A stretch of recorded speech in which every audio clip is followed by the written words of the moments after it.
कठौती में गंगा, ये प्रभु से भी यही प्रार्थना हमारी बहन ने की कि हमारा उद्धार कर दो। और आज हमारी जो बहन वीरांगना हमारे साथ हैं, वो भी कुछ ऐसे ही कहती हैं कि जीवन में कुछ करना है तो, जीवन में कुछ पाना है तो मन के मारे मत बैठो, आगे आगे बढ़ना है तो हिम्मत हारे मत बैठो। योगाहार की ये कड़ी और योगाहार का ये कार्यक्रम इन्हीं भावनाओं को लेकर आगे जाता है। आज योगाहार का 650वां दिवस है और 650वें दिवस पर जो हमारी मुख्य अतिथि हैं वो राजनांदगांव छत्तीसगढ़ से हैं। एक ऐसी महिला जिसने कभी सोचा कि मैं हिम्मत हारने बैठ गई हूँ। एक ऐसी महिला जिसे खाने के लिए 2 कौर 2 दून की रोटी नहीं मिली, और जब उसने हिम्मत बांधी तो 2 लाख से अधिक महिलाओं को वो प्रेरित करती हैं अच्छा कार्य करने के लिए। 2 लाख महिलाएं उनके साथ आगे बढ़ती हैं। लगभग 200 गांवों की बहनें उनके साथ कार्य करती हैं और हजारों हजार महिलाओं को उन्होंने कार्य दिया है। ऐसी हमारी आज की मुख्य अतिथि फूलवासन बाई यादव जी राजनांदगांव से हैं। दीदी, आपका हार्दिक स्वागत है। और दीदी के बारे में एक बात और बता दूं कि अभी 1-2 साल पहले कोरोना काल के दौरान जब हमारा योगाहार शुरू हुआ, उसके आसपास ही आपको कौन बनेगा करोड़पति में भी बुलाया गया और अमिताभ बच्चन जी के साथ आपने वार्तालाप करी और प्रश्न उत्तरी में आप जीती। तो एक महिला जिसे शिक्षा नहीं मिली और उसने लोगों को शिक्षा, स्वास्थ्य और रोजगार के लिए किस तरह से कार्य आगे बढ़ाया। आपका बहुत बहुत स्वागत है योगाहार की इस मंच पर। और सभी भाई और बहनों की तरफ से जो योगाहार के सदस्य हैं, उनकी तरफ से मैं दिनेश सेमवाल आपका हार्दिक स्वागत करता हूं। दीदी, हम आपके जीवन की संघर्ष सुनना चाहेंगे और कैसे आप जैविक खेती, जैविक खाद, डेयरी और तमाम इंटीग्रेटेड समृद्ध फार्मिंग करके महिलाओं को आगे बढ़ा रही हैं, देश को आगे बढ़ा रही हैं। हम आपके समक्ष हैं। हार्दिक स्वागत। धन्यवाद भैया। सभी आज के भैया मीटिंग हम जो है में आदरणीय आदरणीय बहन जी, आदरणीय बहन जी, आज हम आदरणीय बहन जी का तालियां बजा करके सदन स्वागत करें। जो आप दिनेश जी ने बताया, मन प्रफुल्लित हो गया कि ऐसी हमारे वीरांगना आदरणीय बहन सदन श्री जिन्होंने लाखों बहनों का कौन बने करोड़पति कहाँ कहाँ आप पहुंचे। आप एक गांव से, आप सबका स्वागत है। चने को घर परिवार की ओर से आपका सादर स्वागत है बहन जी। ओम। बहुत बहुत धन्यवाद भैया। सभी भैयाओं को राजनांदगांव जिले की 2 लाख से ज्यादा महिलाओं का प्रणाम। और आप योगा कराए थे यादव भैया जी, मेरे को बहुत अच्छा लगा क्योंकि योगा से ही मेरा जिंदगी शुरू हुआ। मैं 2:45 बजे रात में उठती हूँ सुबह और 1 घंटा योगा करती हूँ, तभी आज महिलाओं को यहाँ तक पहुँचाने का जो दिमाग में है वो योगा से ही है। अनुलोम विलोम, कपाल भारती, सूर्य प्रणाम सब चीज करती हूँ। मेरा उम्र 52 साल हो चुका है, लेकिन 8 किलोमीटर पैदल चलना और उसके साथ योगा नहीं करना, मेरे लिए खाना ना मिले वो ठीक है, लेकिन योगा नहीं करूंगी तो मेरा एक दिन पूरा मैं खराब नहीं करना चाहती। इसलिए योगा में बैठ गया। सुबह 7 बजे आप लोग के साथ बैठी तो मेरे को बहुत अच्छा लगा, क्योंकि शरीर सही रहेगा, स्वस्थ रहेगा, तभी हम समाज में काम कर सकते हैं। समाज में जो बुराई है उसके लिए काम कर सकते हैं। इसलिए मैं योगा मेरा 25 साल से लगातार करते आ रही हूँ। इसके लिए यादव भैया को और पूरे परिवार को तहे दिल से धन्यवाद देती हूँ। दिनेश भैया को बहुत बहुत धन्यवाद, यहाँ बुलाया है इसके लिए। और मेरा यही सोचना है कि मन में ढील इच्छा शक्ति, लगन और खुद में विश्वास हो जाए तो बड़ा से बड़ा काम जो हम चाहते हैं कि नहीं कर पाएंगे, सब कुछ हो सकता है। क्योंकि ये हमारा दुनिया के बारे में सोचेंगे, दुनिया ये कहेगा वो कहेगा, लेकिन हम क्या सोच रहे हैं, हमारा क्या उद्देश्य है, हम क्या कर सकते हैं, ये अपने में ही हम नहीं रखेंगे तो शायद आगे बढ़ ही नहीं सकते। ये मेरा सोच है। और मैं कभी सोची नहीं थी कि मैं राष्ट्रपति के साथ बैठ के खाना खाऊंगी, देश विदेश में मेरा एक पहचान होगा। या पूरा इतने राजनांदगांव में 2.5 लाख महिलाएं, छत्तीसगढ़ में 8 लाख महिलाओं का आगे बढ़ के उनका आर्थिक और सामाजिक में काम करूंगी, कभी सोची नहीं थी। लेकिन जिंदगी में परिस्थिति जब आती है तो इंसान बड़ा से बड़ा काम भी सीख जाता है, क्योंकि परिस्थिति ही इंसान को बदलती है। मेरा बचपन का ये सोच है। मैं एक यादव कुल में जन्म ली हूँ और राजनांदगांव जिला छत्तीसगढ़ की बात नहीं है। कहीं ना कहीं यादव को ये नजर से देखता है कि हमारे यहाँ की नौकर है, हमारे यहाँ की बर्तन साफ करने वाली है, हमारे यहाँ की गैया बकरी चराने वाले हैं ये लोग। तो एक छोटे रूप में देखते थे कि ये हमारे नौकर है और ये क्या कर सकेगी।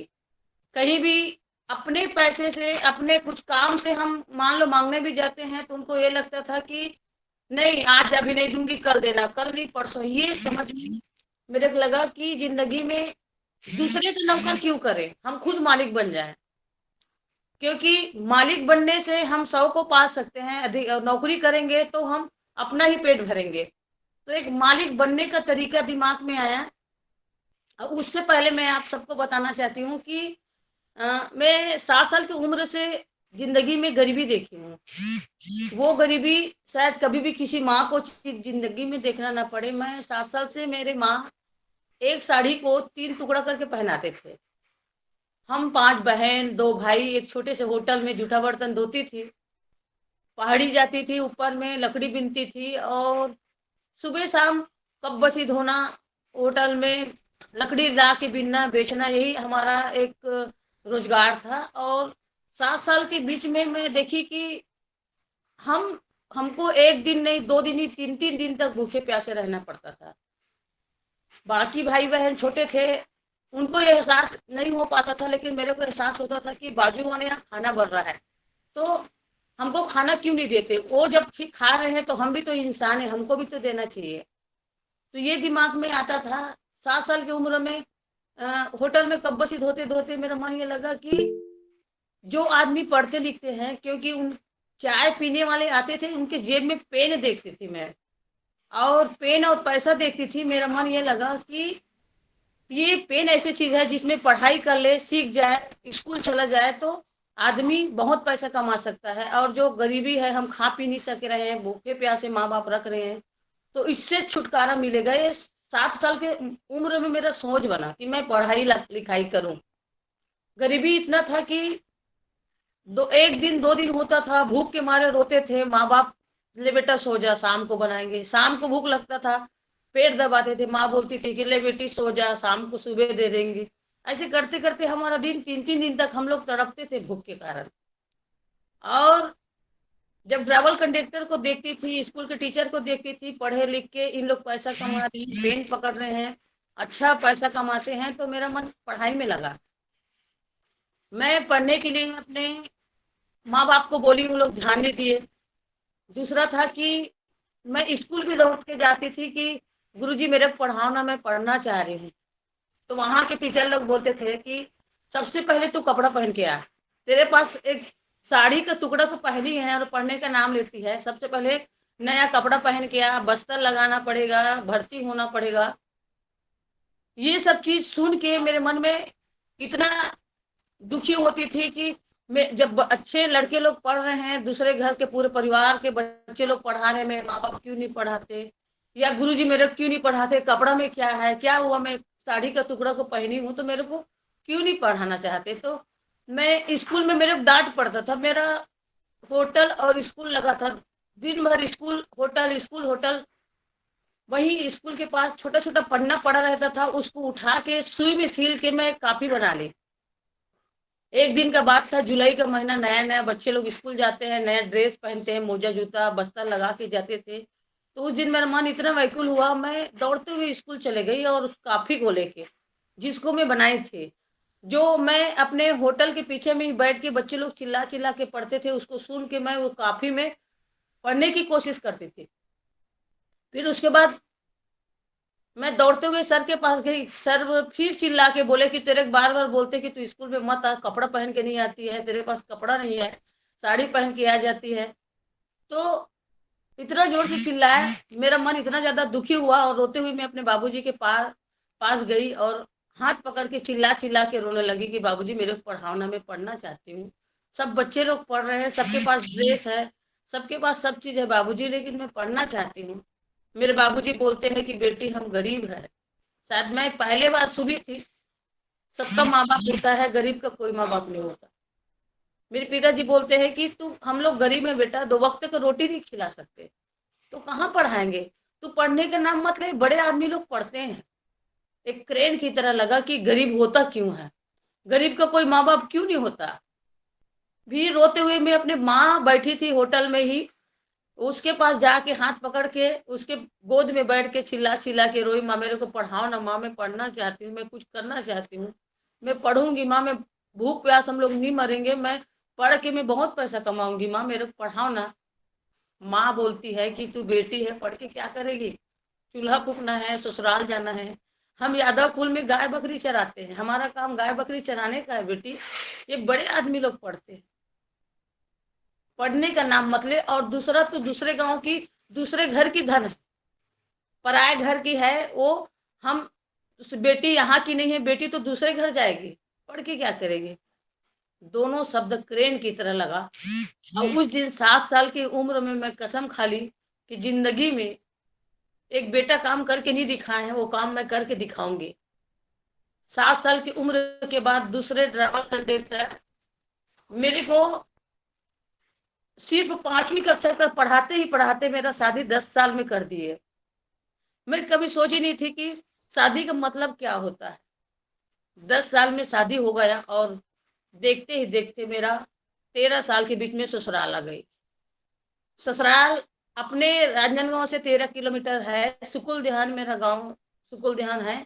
वहां भी वो स्थिति था, गरीबी इतना था कि हम दूसरे यहाँ का नौकर काम करते थे, गैया बकरी चराते थे, ना घर नहीं था, ना खाने का 2 वक्त का रोटी नहीं था, मिट्टी का बर्तन, मिट्टी का खाना खाना, खाना बनाना, एक सामान नहीं था, एक दाना नहीं था। परिस्थिति इतना खराब आ गई तो वहां ना एक कपड़ा, ना एक चप्पल, ना 2 वक्त की रोटी। ऐसे स्थिति में हम गांव में नौकर का काम, गैया चराने का काम करते थे। 20 साल तक मैं गांव में गाय बकरी चराते गई। हम गोबर बीनते थे, उठाते थे, दूसरे यहाँ का गैया पहुंचाते थे। ये स्थिति में छोटे छोटे मेरे बच्चे, 2 साल का, 1.5 साल का छोटा लड़का था, 7.5 साल की बड़ी बेटी थी, 2 बेटी 2 बेटा की माँ तो बन गई। और बहुत स्थिति था, खराब था। हम लोग कभी ये नहीं सोचे थे कि हमारे पास ना तो घर था ढंग से, ना ढंग से कपड़ा था, ना खाने का 2 वक्त रोटी नहीं था। छोटा बच्चा भूख के कारण रोते थे, बच्चे लोग रोते थे। एक माँ के लिए सबसे बड़ी दुखदायी बात होती है कि माँ वो होती है जो कोई हड्डी का टूटन दर्द को सह के जन्म देती है, हर संघर्ष करती है, हर उम्मीद अपना खत्म कर देती है अपने औलाद के लिए। वो खुद भूखे प्यासे रहेगी, बीमार पड़े रहेगी, लेकिन कभी अपने बच्चे लोग को तड़पते हुए नहीं देख। मैं वो माँ हूँ जो अपने बच्चे लोग को तड़पते हुए इस दुनिया में देखी हूँ। 6 बजे से लेकर 10 बजे रात तक घूमती थी गांव में कि देख, चावल दे दो, मेरे बच्चे लोग भूखे हैं, चावल दे दो, एक नमक दे दो, एक मिर्ची दे दो। 10 बजे रात तक घूमती थी, लेकिन गांव में यही आता था कि ये हमारे गांव की भिखारी आ गई, हमारे गांव की कुतिया आ रही है, हमारे गांव की भिखारी नारी है। गली गली घूमती थी, दरवाजा बंद हो जाता था, हंसी उड़ाते थे, पागल समझते थे कि महिला पागल है। सुबह से शाम तक मंगने आ जाती है, दरवाजा बंद कर देते थे। मैं इतना लाचार हो चुकी थी कि हम अपने परिवार को, अपने परिवार को, अपने बच्चे को कैसे हम पालन पोषण करेंगे। कई बार ऐसे हुआ कि मैं क्या करूं, ये दुनिया इतना बड़ा दिक्कत तो है, लेकिन परिवार वो होता है जो बड़े बड़े पापा हैं, बड़े मम्मी हैं, चाचा है, चाची, बहुत बड़ा परिवार होता है।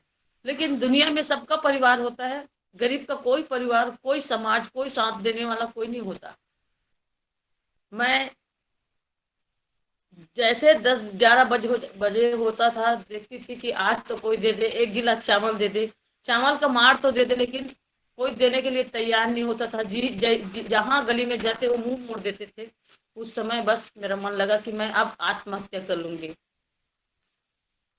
मैं अपने बच्चे लोग को लेके निकल तो गई ट्रेन में कटने के लिए। 3 मई का समय था। पैर में न चप्पल, पैर में बड़ा बड़ा फोड़ा रहता था, साड़ी 50 जगह फटा हुआ रहता था। सभी बच्चे लोग को लेके ट्रेन में डालने के लिए निकल गई और मैं खुद मर जाऊंगी। लेकिन परिस्थिति इंसान आदमी का कहाँ कहाँ पहुंचाती है। जैसे गई तो मेरे बच्चे, लड़कियां 7.5 साल की थी, एक 5 साल की लड़की थी, छोटे और लड़के थे 1.5-2 साल 1 साल के। वो बच्चे लोग को डालने जैसे ट्रेन आया ना, तो मेरे बच्चे लोग चिल्ला चिल्ला के रोने लगे कि माँ हमको मरना नहीं है, जीना है। माँ हम आज के बाद आपको खाना नहीं मांगेंगे, हम जीना चाहते हैं माँ। एक माँ का आत्मा जग गया।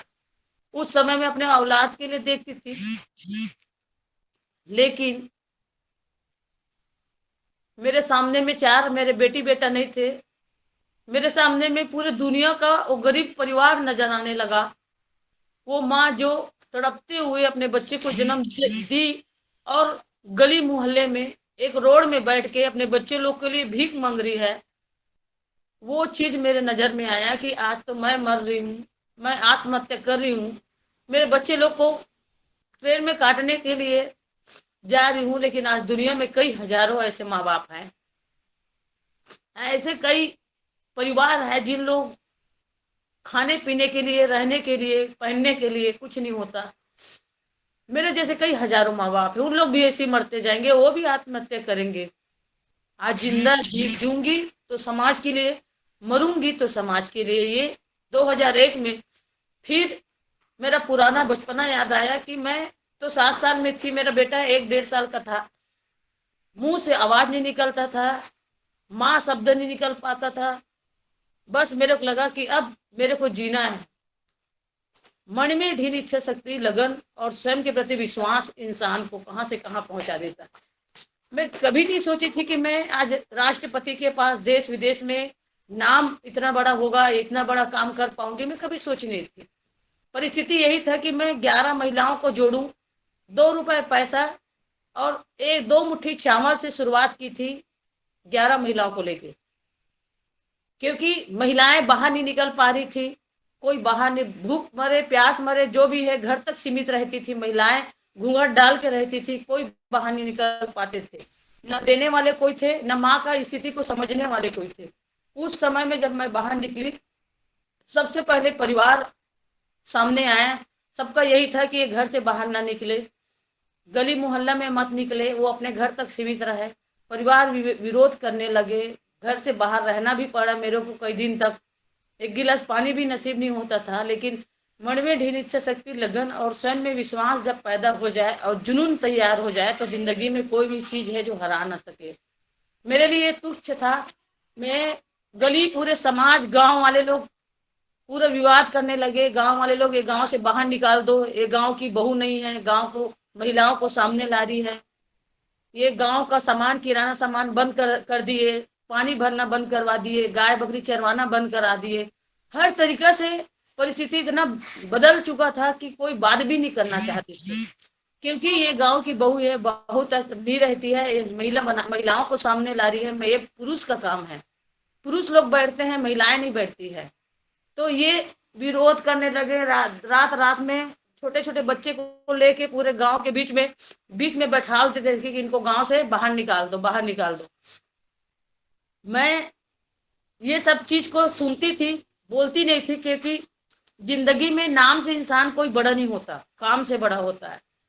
कर्म करो तो एक न एक दिन जो आदमी विरोध है वो इंसान सामने आएंगे ही। जितना गाली देना था, पूरे गांव, समाज, परिवार सब लोग मेरे गाली देते थे। लेकिन गाली उसी इंसान को मिलता है जो ताली का भी हकदार होता है। आज पूरा देश, पूरा विश्व ताली बजा रहे हैं।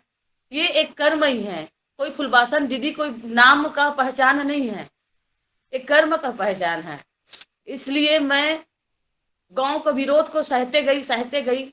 कई दिन ऐसे हुआ कि पैर में बड़ा बड़ा फोड़ा रहता था, बहुत पैदल जाती थी, साइकिल चलाने सीखी, साइकिल से 25 किलोमीटर 30 किलोमीटर तक जाती थी। घर में एक दाना चावल का नहीं रहता था, बहुत तकलीफ होता है। एक नमक मिर्ची के लिए तरसते थे हम लोग खाने के लिए।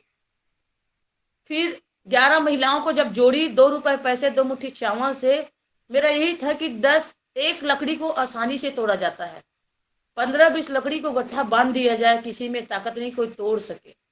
मान लो एक कुत्ता को हम पत्थर उठा के मारते हैं तो कुत्ता डर के भगेगी, बिल्ली को भी मारेंगे तो बिल्ली भी अकेली है, वो डर के भग जाती है। लेकिन मधुमक्खी के छत्ता में कोई पत्थर मार के देखे तो मधुमक्खी स्वयं उनके ऊपर, मारने वाले के ऊपर हमला कर देता है। इसलिए जिंदगी में संगठन बहुत जरूरी है। हम संगठन में रहेंगे तब हम समाज के अत्याचार, बुराई को दूर कर सकते हैं। एक लकड़ी को कोई नहीं तोड़ सकता, लेकिन गट्ठा की तरह बन जाएंगे तो कोई नहीं तोड़ सकता, इसको कोई नहीं तोड़ सकेगा, एक को तो तोड़ देंगे। तो ये मन में सोच के काम शुरू की। 11 महिलाएं को, पूरे सभी लोग, पूरे परिवार, उनके गांव वाले, हम 11 महिलाओं को पूरा छोड़ दिए थे। बात 3 साल से कोई बात नहीं कर रहे थे। फिर गांव में मैं सबसे पहली स्वास्थ्य शिविर लगाई, रक्तदान 12 बाटल महिलाएं ही रक्तदान किए, गांव का साफ सफाई शुरू किए, गांव गली में वृक्षारोपण शुरू किए। हमारे गांव में 3 किलोमीटर पानी भरने के लिए जाना पड़ता था, इसलिए मैं शोक पीठ का काम शुरू की, क्योंकि वहां मैं लड़ाई करूंगी तो गांव विरोध करेंगे। मैं अपना काम करके इन लोग का दिल जीतूंगी। स्कूल में जाती थी, बाल भोज शुरू की, माचिस के डिब्बी में चावल इकट्ठा जो होता था उसको हम लोग, छोटे छोटे बच्चे जो कुपोषण बच्चा है उनको खीर पूड़ी बना के खिलाते थे, पेन देते थे, काफी देते थे, उनका पढ़ाई लिखाई के लिए स्कूल में साफ सफाई से लेकर हर चीज काम करते थे। फिर इसके बाद धीरे धीरे धीरे गांव वाले को लगा कि जो काम हम लोग पुरुष नहीं किए हैं, वो आज तालाब साफ सुथरा है, बोर में हर जगह शोक पीठ बना है, जिस बोर में पानी नहीं आ रहा था उसमें पानी आने लगा। आज हमारा गांव साफ सुथरा है सिर्फ 11 महिलाओं के कारण।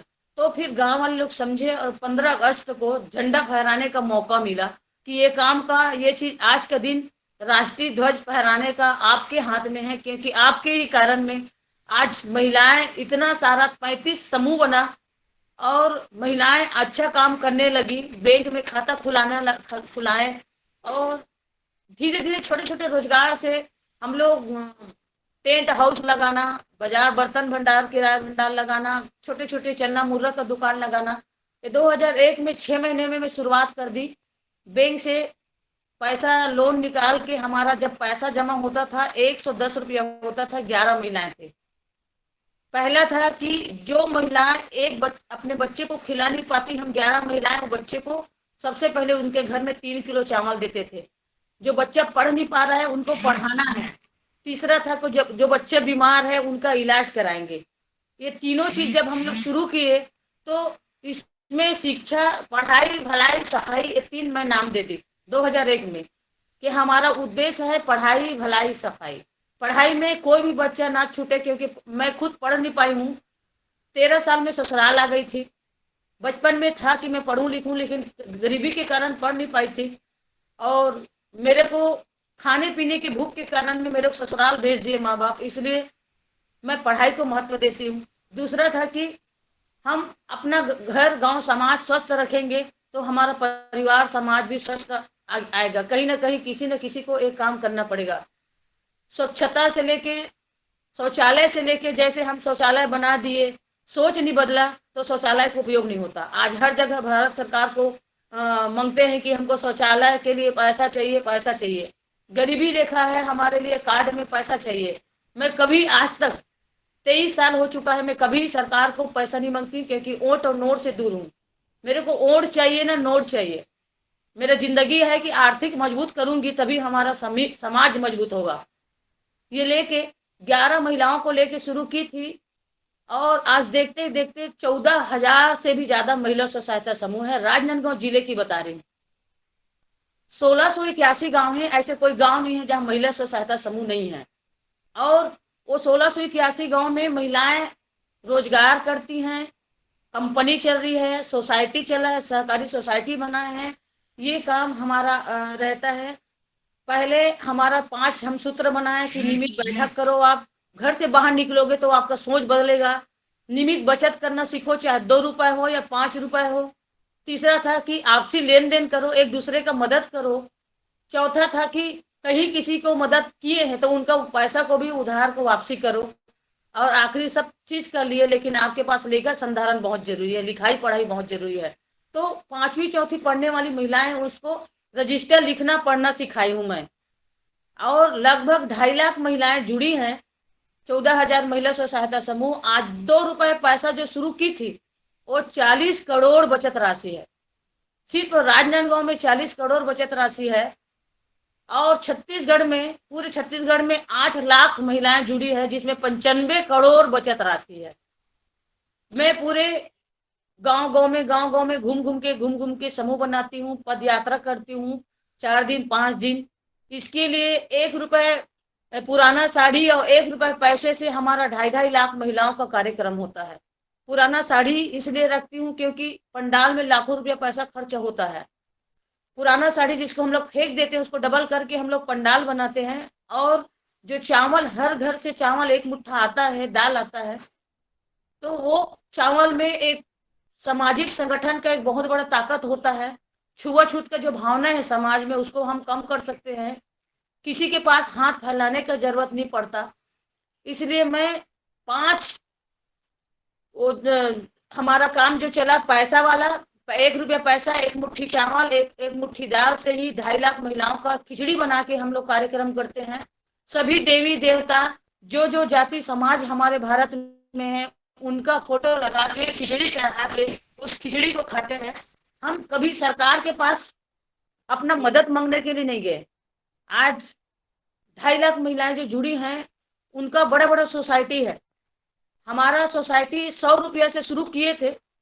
कहीं में 3,000 महिलाएं जुड़ी हैं, कहीं में 4,000 महिलाएं जुड़ी हैं, कहीं में 1,000 महिलाएं जुड़ी है। उनका खुद का कंपनी है, कोई कहीं का मदद नहीं है इसमें। अब वो कंपनी में महिलाएं ऑर्गेनिक खाद बनाती हैं। क्योंकि खाद के बारे में मैं यही कहना चाहती हूँ, पहले हमारे बुजुर्ग हैं जो गोबर से इतना सुंदर खाद बना के ही अपना खेती करते थे, जिसमें बीमारी भी नहीं होता था। आज हजारों बीमारी से हम घिरे हुए हैं। आज छोटे बच्चे से लेकर 70 साल के बुजुर्ग भी हैं, वो बीमारी से घिरे हुए हैं। इसलिए मैं अपने देश को बीमारी से खत्म करना चाहती हूँ कि बीमारी का कारण हमारा खान पान है, हमारा रहन सहन है। इसलिए मैं खान पान में बदलने के लिए 2008 से हमारा ऑर्गेनिक कंपनी में हम लोग 100 खाद टाका बनाए हैं। और हर एक घर में 4-4 टाका बनाए हैं। इस टाका में महिलाएं खाद को बेचती हैं और अपने खेत में उपयोग करती हैं, जिससे अभी 4 साल से लगातार ऑर्गेनिक खेती चल रहा है। हमारे यहाँ 16,000 से ज्यादा मुनगा का पेड़ लगाए हैं, सब्जी भाजी लगाए हैं, ऑर्गेनिक सब्जी भाजी है, मुनगा है, ऑर्गेनिक फल है। जो भी फ्रूट हम लोग खाते हैं वो ऑर्गेनिक ही है। उसमें 512 एकड़ जमीन है। जो महिलाएं घर में ऐसी पड़ी रहती थी, गरीबी के कारण खेती कुछ नहीं कर पाती थी, बंजर जमीन था उनका, वो महिलाओं को 1-1 एकड़ जमीन को एक साथ 10 एकड़ जोड़ के उनमें एक बोर करवाई हूँ और उसमें घेराव करवा दी हूँ, जिससे 10 महिलाओं का ग्रुप बन के वो महिलाएं ऑर्गेनिक सब्जी भाजी लगाती हैं। आज हल्दी धनिया मिर्ची से लेके फल फ्रूट से लेके चावल दाल गेहूं से लेके सब चीज हमारे महिलाएं करती हैं। और उसका ब्रांड भी बन चुका है। बड़ा बड़ा ब्रांड तो आप लोग सुने होंगे, लेकिन हमारा ब्रांड का नाम है गांव वाली हल्दी धनिया मिर्ची के नाम से हम लोग किए हैं। क्योंकि गांव वाली नाम ही शुद्धता है, गांव वाली समाज शुद्धता है। क्योंकि गांव वाली कभी गलती करती नहीं है, वो अपने बच्चों के लिए, परिवार के लिए जिंदगी जीती है, मरती है। इसलिए गांव वाली ही के नाम से हमारा ब्रांड बना है, जो अभी ऑनलाइन हमारा सामान बिकेगा। और आप लोग से निवेदन है कि इनको भी आप लोग बढ़ाइए, क्योंकि वो महिलाएं हैं जो आत्महत्या करती हैं, किसान आत्महत्या करते हैं, कोई कर्ज से डूबे थे। कई ऐसे महिलाएं हैं, किसान भैया लोग हैं, जिन लोग कर्ज के कारण परिवार छोड़ दिए, जहर खा लिए, जिनका कोई नहीं होता। मैं तो यही कहती हूँ कि नेता लोग को ओर से मतलब, अधिकारी को नोट से मतलब। गरीब इंसान खुद को आगे बढ़ना पड़ता है। हम गरीबी को, समाज की अज्ञानता को, बुराई को हम हथियार बना ले, तलवार बना ले और स्वयं चलेंगे, तभी हमारा समाज आगे बढ़ेगा। क्योंकि आजू बाजू देखेंगे तो हम कभी आगे नहीं बढ़ेंगे। हमारा एक लक्ष्य होना चाहिए कि हमको जो काम करना है उसको करना ही है। और मैं 2001 से लगातार, ऐसे कोई महीना नहीं है 23-24 साल से कि मेरे को सम्मान नहीं मिला। ये सम्मान मेरा तो नहीं है, लेती हूँ मैं जाने के लिए। पद्मश्री सम्मान लगभग 85 नेशनल अवार्ड मिला है। भारत का 85 नेशनल अवार्ड जिसमें सोना चांदी डायमंड हीरा सम्मान पूरा घर में भरा है, मेरे कार्यालय में भरा है। सम्मान लेना बहुत बड़ी बात नहीं होता, सम्मान को निभाना सबसे बड़ी बात होता है। हम चाहे तो दुनिया बदल सकते हैं, क्योंकि माँ है। माँ राम जैसे बेटा पैदा कर सकती है, कृष्ण जैसे बेटा पैदा कर सकती है, तो झांसी की रानी की तरह माँ देश के लिए मर सकती है, तो हम क्यों नहीं कर सकते। हमारा सोच इंसान को अलग जगह में अपने घर अपने परिवार तक सीमित रख देती है।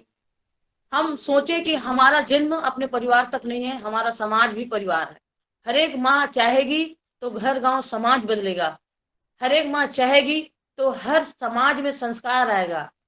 हर एक माँ समझेगी तो गरीबी कई कोसों दूर चले जाएगी। इसलिए माँ को जागना बहुत जरूरी है, क्योंकि माँ जागेगी तभी हमारा समाज जागेगा। मैं लगातार 2001 से कई राज्य से लेके नेशनल अवार्ड तक और देश विदेश का बड़ा बड़ा अवार्ड मिला है। पद्मश्री से लेके लगभग मेरे को अभी 2 करोड़ रुपया पैसा सम्मान राशि मिल चुका है, जिसमें 2 करोड़ में 2 रुपए पैसा मैं अपने लिए खर्च नहीं की हूँ। ये पूरा पैसा मेरा महिलाओं के आत्मनिर्भर में लगता है। आश्रम बना है, कंपनी बना है, मेरा स्वयं का आश्रम बना रही हूँ, जिसमें मछली पालन, टर्की पालन, मुर्गी पालन, बकरी पालन, ऑर्गेनिक खेती, सीताफल का आइसक्रीम, और भगवान में चढ़ा हुआ जो फूल है, जिसको हम लोग तालाब में प्रदूषण कर देते हैं, गंदा करते हैं तालाब को, उस फूल को इकट्ठा करके हम लोग आस्था के फूल के नाम से अगरबत्ती बनाते हैं, जो हजारों में महिलाओं को रोजगार मिला है। हल्दी धनिया मिर्ची में भी लगभग 5,500 महिला जुड़ी है, जो लगाती है खेत में हल्दी धनिया मिर्ची, वही सुखाती है। उस सामान को हमारी कंपनी है 2500 महिलाओं का, वो महिलाएं 30 लाख का मशीन लगाए हमारे पास। उस मशीन को हम लोग ला के उसको पीस के उसको पैकिंग करके उसको बेचते हैं। और महिलाएं, कई सारी महिलाएं जिनको गांव में, होटल में और दुकान में, किराना दुकान में जा जाके सामान बेचती हैं। इसको हम लोग, जैसे पतंजलि है, पतंजलि का तो हम लोग कुछ नहीं इतना बड़ा है, हमारा तो एक छोटा सा है, नीम के छोटे से सुई की नोक के बराबर हम हैं। लेकिन हम यही चाहते हैं कि जिंदगी में हमारा आर्थिक मजबूत होगा तभी हम समाज को मजबूत कर सकते हैं। इसलिए आर्थिक के लिए मैं लगातार प्रयास करते रहती हूँ। पूरे कंपनी, सोसाइटी, कृषि केंद्र बहुत सारा खुला है। महिलाएं 3 महीने 4 महीने में 4.5 करोड़ 5 करोड़ तक पैसा कमा लेती हैं। 2.5 लाख महिलाएं जो काम करती हैं, वो महिलाएं समाज सेवा में भी करती हैं, क्योंकि आर्थिक के साथ में समाज में जो बुराई है, सबसे पहली बुराई है हमारा दाना, वो है नशा। नशा जैसे महापाप घर घर में, परिवार में, गांव में इतना ज्यादा पूरे परिवार को नाश कर रहा है, जो महिलाएं ही समझ सकती है इस चीज को। जिनके घर में बेटा शराब पिए, पति शराब पिए, या परिवार के कई लोग शराब पिए, वो घर एक नरक के समान होता है। इसलिए मैं लगातार 50,000 महिलाओं को लेके गुलाबी शेरनी के नाम से, गुलाबी साड़ी पहन के महिलाएं लकड़ी लेके, सीटी बजा के, टोपी लगा के, डेली हम 10 साल से लगातार अपने जिले में, पूरे छत्तीसगढ़ में महिलाएं 2 घंटे तक घूमती हैं। जो पीने वाले, चाहे पति मिल जाए, पीने वाले ससुर मिल जाए, या पीने वाले गांव के परिवार के कोई भी हो, हमारे लिए वहां हम रणचंडी के रूप में, दुर्गा के रूप में, 9 देवी के रूप में निकलते हैं। और सभी महिलाएं 2 घंटे निस्वार्थ भावना से, कहीं भी पैसा किसी को नहीं मिलता, और सभी महिलाएं वहां जाके सीटी बजाती हैं। पीने वाले जो पीते रहते हैं शराब, बॉटल लेके, मिक्सचर पकड़ के, वो शराब को पूरा तोड़ फेंक देते हैं, मिक्सचर को फेंक देंगे और भगते हैं। सीटी बजने से ही पीने वाले का जो जामा लगा रहता है, बहुत भगते हैं, क्योंकि संगठन में बहुत बड़ा ताकत है। एक महिलाएं लाचार है, रोज मार खा रही है, बेटियों के साथ बलात्कार हो रहा है, 6 साल 7 साल बेटियों के साथ बलात्कार हो रहा है, सामूहिक बलात्कार हो रहा है। इसलिए क्योंकि आज शासन प्रशासन इस चीज को देखते, तो आज कहीं भी बेटी के साथ इतना बड़ा कुकर्म नहीं होता। इसके लिए हमको जनता समाज को आगे आना होगा, हर एक भाई को, हर एक महिलाओं को आगे आना होगा। इसलिए मैं गांव गांव में लकड़ी लेके महिलाओं को घुमाती हूँ, क्योंकि देश में ये रक्षा के लिए बड़े बड़े फौज तो हैं, इसलिए गुलाबी फौज बनाई हूँ। पीने वाला हो, कोई झगड़ा लड़ाई कर रहे हैं, शराब पी के हुल्लड़बाजी कर रहे हैं, कोई महिला का घर बिखर रहा है, कोई मारपीट कर रहे हैं, तो इसके लिए महिलाएं तत्पर रहती है। मान जाए तो ठीक है, नहीं तो सीधा अंदर तक करती हैं। अब इसके लिए पुलिस प्रशासन का भी हम लोग सहयोग लेते हैं। और कई बार ऐसे होता है, शराब घर घर में कच्चा शराब बनता है, एक एक ट्रक शराब मिलता है हम लोग को, पहाड़ी में जंगल में शराब मिलता है। उस शराब को हम लोग एक साथ मिलके आग लगा देते हैं। 3 बजे 4 बजे 15 गांव 20 गांव की महिलाएं इकट्ठा होती हैं और पूरे गांव में छापा मारते हैं। लकड़ी लेके उनको पूरा फोड़ते हैं और फोड़ने के बाद आग लगाते हैं। उसके बाद हम पुलिस को बुलाते हैं कि आप आइए फोटो खिंचाइए, क्योंकि जिंदगी में जनता समाज हम जागरूक होंगे तो उन लोग भी सपोर्ट करेंगे। कई बेटियों के साथ कोई बलात्कार केस हुआ, पोस्टमार्टम का रिपोर्ट नहीं आ रहा है, इसके लिए हम यही कहते हैं कि आप 3 घंटे के अंदर में पोस्टमार्टम का रिपोर्ट नहीं दे रहे हो तो कोई बात नहीं है, 50,000 महिलाएं आ रही है, 1 लाख महिलाएं आ रही है, अपना थाना खाली करके रख दो। तो इससे हमारा काम पूर्ण होता है। हम आर्थिक भी मजबूत हो रहे हैं और समाज को भी मजबूत कर रहे हैं। जितनी भी बेटियां हैं, 13 साल से लेकर 25 साल की बेटियों को आत्म सुरक्षा का ट्रेनिंग दे रहे हैं। वो बेटी आने वाले समय में अपने माँ बाप के भरोसे या टीचर के भरोसे या गली मोहल्ले में जो डर डर के जिंदगी जीती है, डर डर के परेशान हो रही है, पढ़ाई नहीं कर पाती है, वो ये डरते रहती है कि मेरे साथ क्या होगा। उस बेटियों को आत्मनिर्भर बना रहे हैं कि आप डरो मत, एक लड़की 5 लड़कों को भी पछाड़ सकती है। उनका आत्मनिर्भर उनको बनना बहुत जरूरी है। इसलिए पूरे छत्तीसगढ़ में आत्म सुरक्षा का ट्रेनिंग, उसके बाद लकड़ी चलाने का ट्रेनिंग, उसके बाद तलवार चलाने का भी ट्रेनिंग हम लोग लगातार देते रहेंगे। और मैं यही कहना चाहती हूँ कि बेटी कहीं से कमजोर नहीं है, बेटी डर ही उनका कमजोर है। डर को हथियार बना दिया जाए, डर को तलवार बना दिया जाए तो बड़ा से बड़ा काम हो सकता है। हर एक महिलाएं अपने घर से बाहर निकले और आगे आए। मैं तो पढ़ी लिखी नहीं हूँ, मेरे पास तो ना चप्पल था, ना खाने का 2 वक्त का रोटी नहीं था।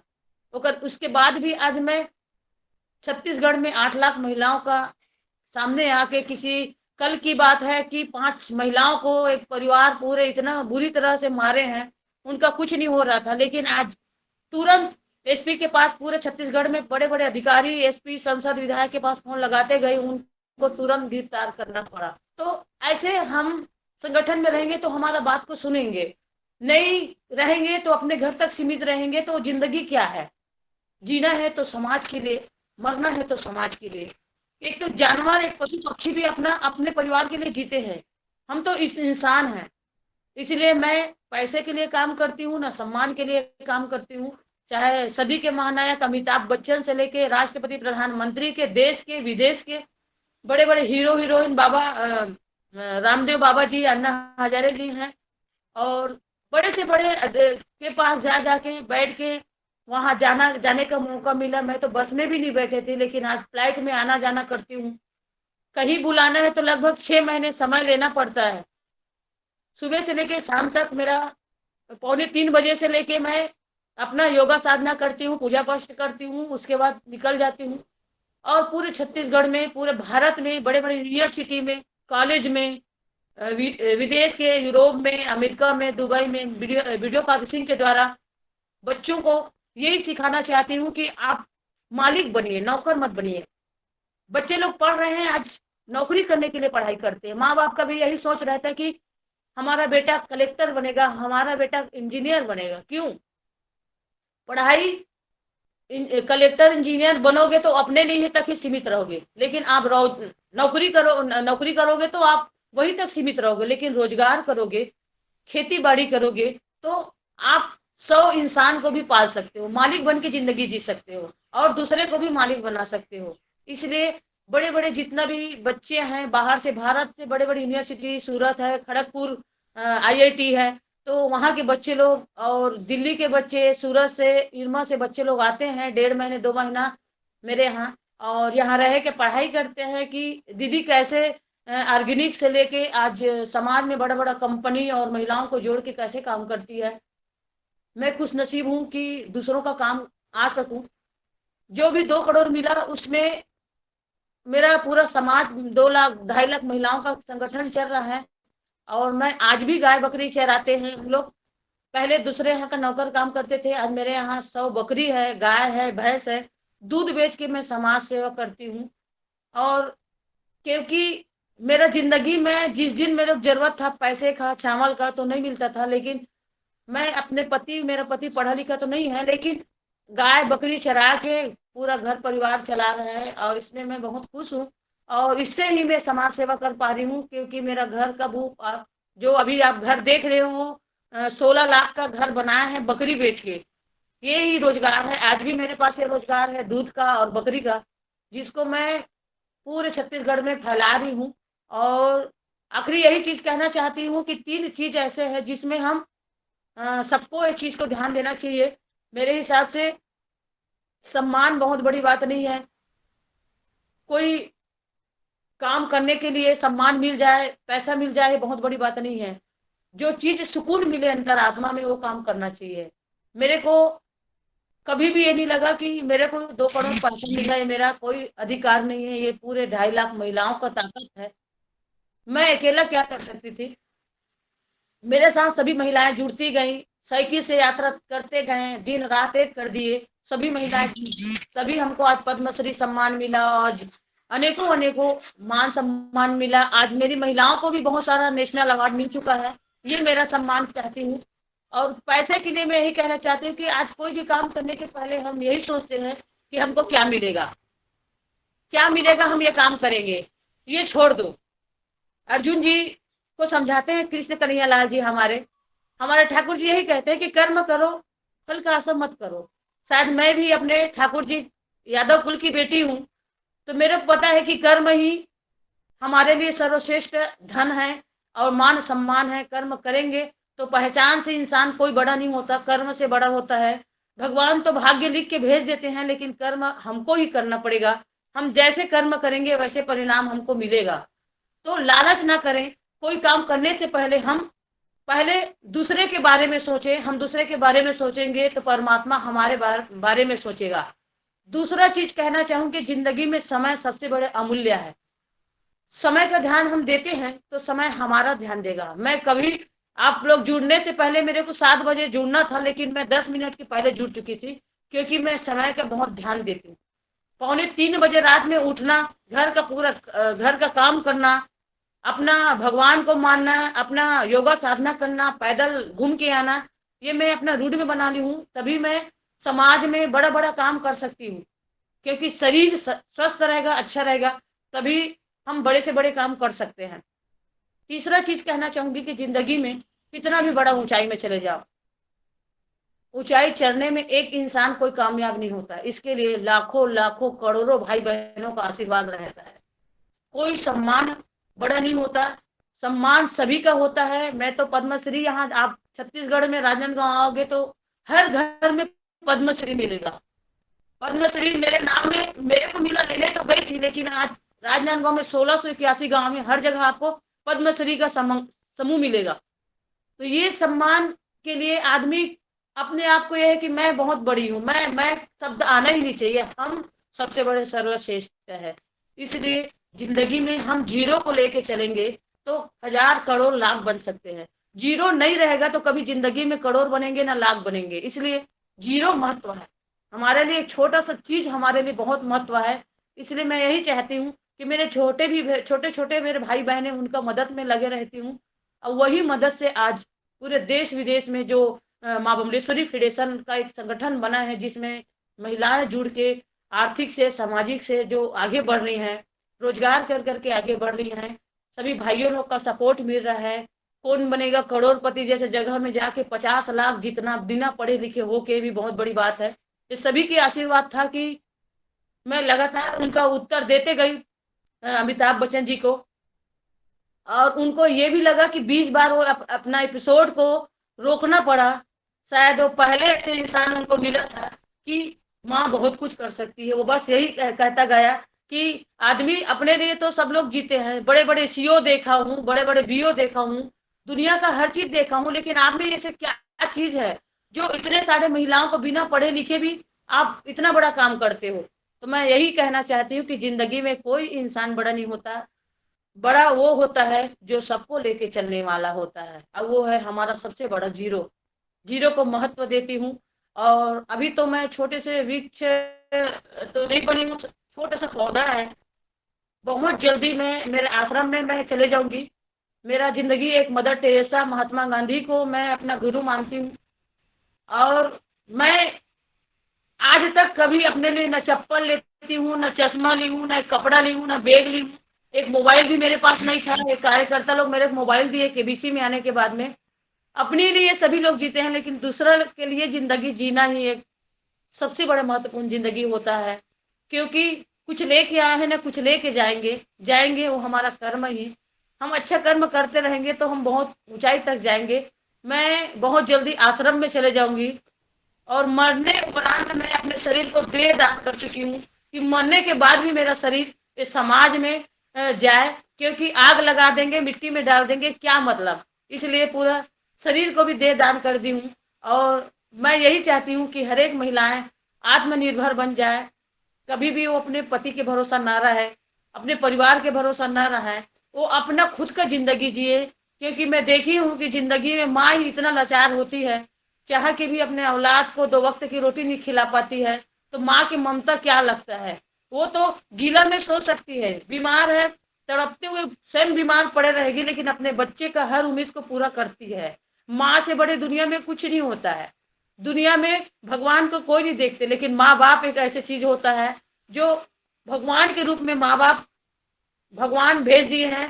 तो उनका मान सम्मान करना, उनको एक सम्मान देना, उनका जो इतना तकलीफ के साथ अपना जिंदगी तकलीफ में जीते हुए भी अपने बच्चे लोग की हर उम्मीद में खरा उतरती है, दिन रात एक कर देती है। उसको भूख नहीं लगता, उनको कौन सा कपड़ा अच्छा है वो नहीं लगता, वो खाना खाएगी नहीं खाएगी उनके ऊपर फिक्र नहीं रहता, लेकिन अपने बच्चे लोग के लिए हरदम दिन रात फिक्र करती है कि मेरा कोई भी बेटा बीमार तो नहीं है, मेरा बेटा को कोई सर्दी तो नहीं हुआ। और उससे ज्यादा वो एहसास से अपने बच्चे लोग के हर बात बात को समझ सकती है। वो सिर्फ एक माँ ही होती है जो अपने बच्चे लोग का हर एहसास, हर वक्त, हर जो बात उनके मन में भी लगे रहेगा, बोलता रहेगा लड़का, मन में भी बोलता है, वो बात एक माँ को ही एहसास होता है। तो इसलिए मैं यही कहना चाहती हूँ कि जिंदगी में भगवान की पूजा ना करे, भले ना करे तो चलेगा, लेकिन माँ बाप और गुरु से बड़े दुनिया में कोई नहीं होता। बस समय मेरे को फिर निकलना है। अभी 10 बजे मेरा कार्यक्रम है, 3 कार्यक्रम है रायपुर में। रायपुर निकलना है, रात रात में आना होता है, 9 बजे, 10 बजे, 11 बजे, कभी 2 बज जाता है, कभी 2:30 बज जाता है। कई दिन ऐसे होता है कि रात भर सोती भी नहीं हूँ, क्योंकि मेरे आदत है कि मैं 2:45 बजे उठना, 2 बजे, 2:30 बजे आऊंगी तो सोना ही नहीं होता। तो जितना दिन मेरा जिंदगी है, समय का मैं सही उपयोग शायद मैं कर रही हूँ। और समय सबसे बड़ा अमूल्य है। इसलिए आज मेरे को बुलाया और मान सम्मान दिए सभी भाइयों को और मेरे सभी दीदियों को, जो जिन लोग सुन रहे हैं उनको यही संदेश देना चाहती हूँ कि हमारा योग बहुत बड़ा हमारा दिमाग खोल सकता है। योगा से हम बहुत कुछ सीख सकते हैं। हम अपने मन को एक मन चंचल होता है, अलग अलग भगता है, उसको रोकने का मेन तरीका है वो योगा साधना है। योगा साधना से हम अपने शरीर के साथ में अपने मन का भी हम स्वस्थ रख सकते हैं, विचार अच्छा रख सकते हैं। इसलिए हर एक भाई बहनों को मैं तहे दिल से धन्यवाद देती हूँ जो आज जुड़ के, आप योगा में जुड़ के सभी भाई लोग यहाँ आके अपना आदरणीय समय दे रहे आदरणीय हो और बात करें। आदरणीय दीदी जी, आदरणीय दीदी जी, जी आपने बचपन के संघर्ष से लेकर के और आज आप प्रेरणा स्रोत बनी हुई विश्व के लिए, देश के लिए, विश्व के लिए। आपसे एक प्रश्न मेरा ये है कि जब इस संघर्ष के बीच आपने अपना सबसे बड़ा दुश्मन किसको पाया, और उसके बाद जो प्रेरणा गीत है वो हो जाए तो बहुत अच्छा रहेगा। उसके बाद आदरणीय मुन्नी जाला जी भाई साहब के पास, आदरणीय पवन सर जी के पास पहुंचेंगे। जी। मैं तो सबसे पहली बात, दुश्मन मैं परिस्थिति को समझती हूँ। इंसान कोई दुश्मन नहीं होता, परिस्थिति, समय ही एक दुश्मन बन के आता है। और समय को कैसे निकलना है, वहां से कैसे निकलना है, वो हमारा अंदर आत्मा मन होता है। परिस्थिति इंसान को सब कुछ कराएगा। परिस्थिति से ही कई ऐसे इंसान हैं जो चाह के कुछ नहीं कर पाता। ये हमारा सोच के ऊपर निर्भर रहता है। हम अच्छा दूसरे के बारे में अच्छा सोचते हैं तो हमारा भी अच्छा होगा। जो हमारा दिन था 20 साल तक गैया बकरी चराना, तकलीफ होना, भूख प्यास मरना, एक मार का चावल के मार के लिए तड़पते थे, वो पूरे दुनिया में पूरे समाज या परिवार कई लोग अत्याचार किए, मानो नहीं करते तो मैं आज यहाँ पे नहीं खड़े होती। कहीं ना कहीं यहाँ तक मेरे को पहुंचना था। मैं तो 11 महिलाओं तक ही सीमित थी, लेकिन आज इतना बड़ा काम करने का मेन कारण यही है कि जितना ज्यादा मैं संघर्ष करते गई उतना ज्यादा मेरे में आत्मबल बढ़ता गया और मैं आगे बढ़ते गई। इसलिए समय आज अच्छा रहता है तो कल खराब भी हो सकता है, इसलिए हमको दोनों चीज में दोनों को सर्वश्रेष्ठ समझना चाहिए, क्योंकि जब तक गाली नहीं मिलेगा तब तक कोई ताली नहीं बजाएंगे। इसलिए गाली खाने की आदत बना लो तो जिंदगी में हर आदमी आपके ऊपर ताली भी बजाएंगे। इसलिए सबसे पहली बात, कितना गाली खाना है आप खाइए, फिर उसके बाद फिर आपको कर्म करते रहोगे तो आपके ऊपर हर कोई ताली बजाएंगे। आज मेरे बिना कुछ काम नहीं होता। राजनांदगांव जिला नहीं, छत्तीसगढ़ में मुख्यमंत्री को कार्यक्रम करना है या केंद्रीय मंत्री को आना है, संसद विधायक को आना है, मैं कभी उनके पास जाती नहीं हूँ। वो मेरे घर में आके बैठते हैं। वो 2 लाख महिलाओं को इकट्ठा करना है, 1.5 लाख महिलाओं को इकट्ठा करना है, कोई भी बात करना है तो उन लोग आते हैं मेरे पास। मैं नहीं जाती हूँ क्योंकि मेरे को वोट नोट से मैं दूर हूँ। ना मेरे को उनसे वोट चाहिए, ना मेरे को वोट नोट चाहिए। मैं रोजगार को अपना हथियार बना रही हूँ, उसी से मैं अपना महिलाओं को भी वैसी ताकतवर बना रही हूँ। अपने समाज में जो बुराई अत्याचार उसके लिए लड़ रही हूँ। तो यही मेरा है कि हम अपने अंदर आप में रावण को भी पैदा कर सकते हैं, राम को भी पैदा कर सकते हैं, हमारे ही ऊपर होता है। सुनो गीत जो दिनेश भैया जी को बहुत पसंद है और पूरी दुनिया इनको बहुत पसंद करते हैं गीत को, और मेरे दिल का आवाज है। मैं 2.5 लाख महिलाओं के बीच रहूंगी या कहीं भी रहूंगी तो इसको गाती हूँ, इससे मेरे को सुकून मिलता है और बाकी महिलाओं को भी मिलता है। आप भी सुनिए इसको। जीवन में कुछ करना है तो जीवन में कुछ पाना है तो मन को मारे मत बैठो, आगे आगे बढ़ना है तो हिम्मत तुम्हारे मत बैठो, चलने वाला मंजिल पाता बैठा पीछे रहता है, चलने वाला मंजिल पाता बैठा पीछे रहता है, ठहरा पानी सड़ने लगता बहता निर्मल होता है, पाँव मिले चलने की खातिर पाँव पसारे मत बैठो, आगे आगे बढ़ना है तो हिम्मत तुम्हारे मत बैठो, तेजी दौड़ने वाला खरहा 2 पग चल कर हार गया, तेजी दौड़ने वाला खरहा 2 पग चल कर हार गया, धीरे धीरे चल कर कछुआ देखो बाजी मार गया, चलो कदम से कदम ना दूर किनारे मत बैठो, आगे आगे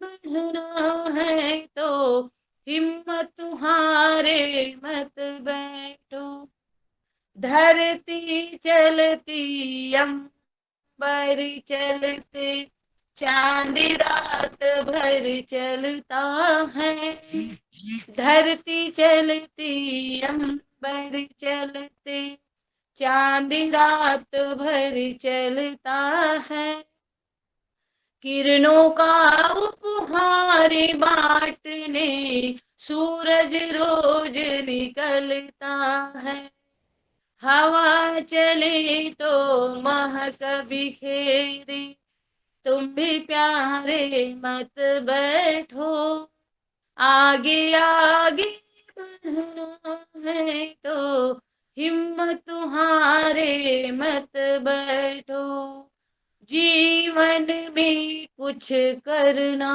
है तो जीवन में कुछ पाना है तो मन को मारे मत बैठो, आगे आगे बढ़ना है तो हिम्मत हारे मत बैठो, आगे आगे बढ़ना है तो हिम्मत हारे मत बैठो। बहुत बहुत धन्यवाद दीदी। ये हिम्मत ही है जो आपने बांधी है, और आज लाखों बहनों को, लाखों परिवारों को आप हिम्मत दे रही हैं, रोजगार दे रही हैं, और इस क्रम में आगे हम बढ़ रहे हैं। आपने वो छोटी 7 वर्ष की एक छोटी सी बच्ची से लेकर के और आज पद्मश्री तक अवार्ड, और अवार्ड आपने कहा क्या होते हैं, हिम्मत सबसे बड़ा अवार्ड है। और हिम्मत है तो हम हैं, हिम्मत है तो दुनिया है। और इस तरह से हम आपको फिर पुनः सुनेंगे। और मैं आदरणीय भाई साहब के पास जाता हूं कि वो आदरणीय पवन सर जी को बुलाएं। जी जी धन्यवाद आदरणीय गणेश जी सिम्बल जी। और आपका पुनः बार बार धन्यवाद करता हूँ कि आज इस युग की देवी का दर्शन आपने करा दिया। मैं कोट कोट प्रणाम करता हूँ। और वाकई में आप इस जगत नारी और इस राष्ट्र के लिए, इस विश्व के लिए आप धरोहर हैं। और आपको मैं जब सुन रहे थे तब मुझे अपने बचपन की याद आ रही थी। मैं बात करूंगा बाद में आपसे, पहले पतंजलि पीठ चलते हैं और वहाँ पर हमारे पवन कुमार जी उपस्थित हैं और वो संवाद करेंगे। वो आपसे, मैं उनको सादर आमंत्रित करता हूँ कि वो आए और आज के युवा कार्यक्रम में अपना संबोधन देने का कष्ट करें। जी आपको प्रणाम दीदी जी। आपको इस आज इस मंच पर आज आप आई हैं, हम सम्मानित हो गए हैं, हम गौरवान्वित हो गए हैं। हमें इस आपने अपनी जीवन की जो संघर्ष की कहानी बताई, बहुत ही भावुक है, भावुक पल है, और हम भी भावना में बहे हैं। और इस तरह से ये जो आपने परिवर्तन किया है अपने अपने अपने राज्य में, राजसमंद गांव और उसके आसपास की जो आपकी कहानी की शुरुआत हुई है, हमारे लिए बहुत प्रेरणा का स्रोत। और हम भी लगता है कि हमें भी अगर इसमें कभी हमें योगदान करने का मौका मिला, आपके बहनों के साथ जुड़ने का मौका मिला, तो हम भी आपके साथ मिलकर के सहयोग करेंगे। आपके जो उद्यम के माध्यम से जो आपने कार्य आप कर रही हैं, उस पर हम अलग से आपके साथ जो हम उद्यमिता का कार्य पतंजलि के साथ मिलकर के आप अपने महिलाओं को और उनको मदद दे सकती हैं, उस पर हम अलग से भी आपके साथ वार्ता करेंगे। मुझे लगता है कि इसमें बहुत संभावनाएं हैं, क्योंकि उद्यमिता से हम आत्मनिर्भर बनते हैं, उद्यमिता से हम अपने पैरों पर खड़े होते हैं, हमें पैसे मांगने की जरूरत नहीं पड़ती है। महिलाओं को जरा सी आत्मविश्वास आता है, आत्मबल आता है, 2 पैसे उनके पास आते हैं। तो आपका यह जो व्यापार के माध्यम से भी जो आपने अब ये एक तो सामाजिक संगठन आपने खड़ा किया है, लेकिन इसका एक व्यावसायिक रूप में भी ये संगठन अब आपको और बड़ा करना है, फूलना फैलना है। ऐसा मुझे लगता है कि इस तरफ हम लोग आपको मदद देते हुए, जो भी मदद हो सकती है, जो भी इस तरह से आपकी महिलाएं छोटे छोटे उद्यमी के रूप में अपने आसपास के क्षेत्र की महिलाओं को फायदा और ज्यादा पहुंचा सकती है, और जो समाज में अभी तक के जो और कमी है उसको भी हम इसके माध्यम से दूर कर सकते हैं। लेकिन आपने पहला काम तो कर लिया कि एक लकड़ी से आपने बहुत सारी लकड़ियों को जोड़ लिया, और जोड़ करके उनका एक जो संगठन बना है, उसकी वजह से सारी दुनिया आपके सामने नतमस्तक है। तो सभी लोग जो आते हैं इसी ये जो लकड़ी का आपने गट्ठर बनाया है, एक गट्ठर की वजह से आ रहे हैं। अब इस गट्ठर को और मजबूती बननी है, इसमें जो और धागे बांधने हैं, इसमें और जो रस्सी बांधनी है, इसको उद्यमिता के माध्यम से आप बांधेंगे। ऐसा मुझे लगता है कि आप जरूर उसको कर पाएंगे, और इसके लिए आपको आपके साथ मिलकर के आपको सहयोग करेंगे। आपके संघर्षों की कहानी, महिलाओं के साथ मिलकर के जो स्वयं सहायता समूह आपके बने होंगे, मुझे लगता है कि आप सरकार की योजनाओं का भी जरूर लाभ ले रही होंगी, चाहे वो राष्ट्रीय आजीविका मिशन है, उसके साथ भी मिलकर के अभी हम काम थोड़ा सा करना शुरू किया है पतंजलि ने, तो उस पर भी हम जोड़ते हुए आपके संगठन को उससे भी लाभ मिले। और चूंकि अब राष्ट्रीय स्तर पर भी हमारा इस दिशा में काम हो रहा है, तो उसमें भी देखते हैं कि वो किस प्रकार से इस चीज को मदद मिल सकती है। तो आपका उद्यमिता क्षेत्र की जो अब ये जर्नी जो आपको और बड़ा करना है, मुझे लगता है कि अभी जो आपका टर्नओवर हो रहा है, जो 4-5 करोड़ की आप बात कर रहे थे, उससे ज्यादा इस महिला संगठन का टर्नओवर होना चाहिए, और जिससे कि बहुत सारी जो चीजें हैं, समस्याएं हैं, उसके भी हम निदान कर सकते हैं। आर्थिक रूप से कोई तंगी नहीं रहे, देश हमारा खुशहाल रहे, हमारा समाज खुशहाल रहे। आर्थिक तंगी के साथ साथ जो आर्थिक विकास के साथ साथ जो गलत चीजें आती हैं, उसके प्रति भी हमें ध्यान रखना होता है कि ज्यादा भी पैसा एक तरह से हमें आलसी बना देता है, या हमें दूसरी चीजों की तरफ प्रेरित करता है। तो इस तरह की जो सामाजिक ताना बाना आपने बना रखा है, वो ताना बाना देश की कई सारी महिलाएं जो कि राष्ट्रीय आजीविका मिशन के साथ जुड़ी हुई हैं, वो इसका उपयोग करती हैं। जो जितना आगे जाती हैं, जितना आगे सोचती हैं, उतना आगे तक वो जरूर पहुंचती हैं। मैंने भी स्वयं अनुभव किया है, ऐसे बहुत सारे संगठनों के साथ, स्वयं सहायता समूह के साथ मुझे भी काम करने का जब मौका मिला, तो हमने भी इसको देखा कि अब पुराना जब हम देखते हैं कि ये लगा कि ये महिलाएं चाहे कम बोल रही हैं लेकिन काम ज्यादा कर रही हैं, तो वो ज्यादा आगे तक पहुंची।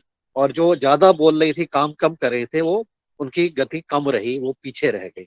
तो ऐसा भी हमने देखा है। तो आपने जो भी काम जो आपने मेहनत की है, और आपने दृढ़ निश्चय के साथ योग को साथ लेकर के काम किया है, मुझे लगता है कोई भी काम असंभव नहीं है।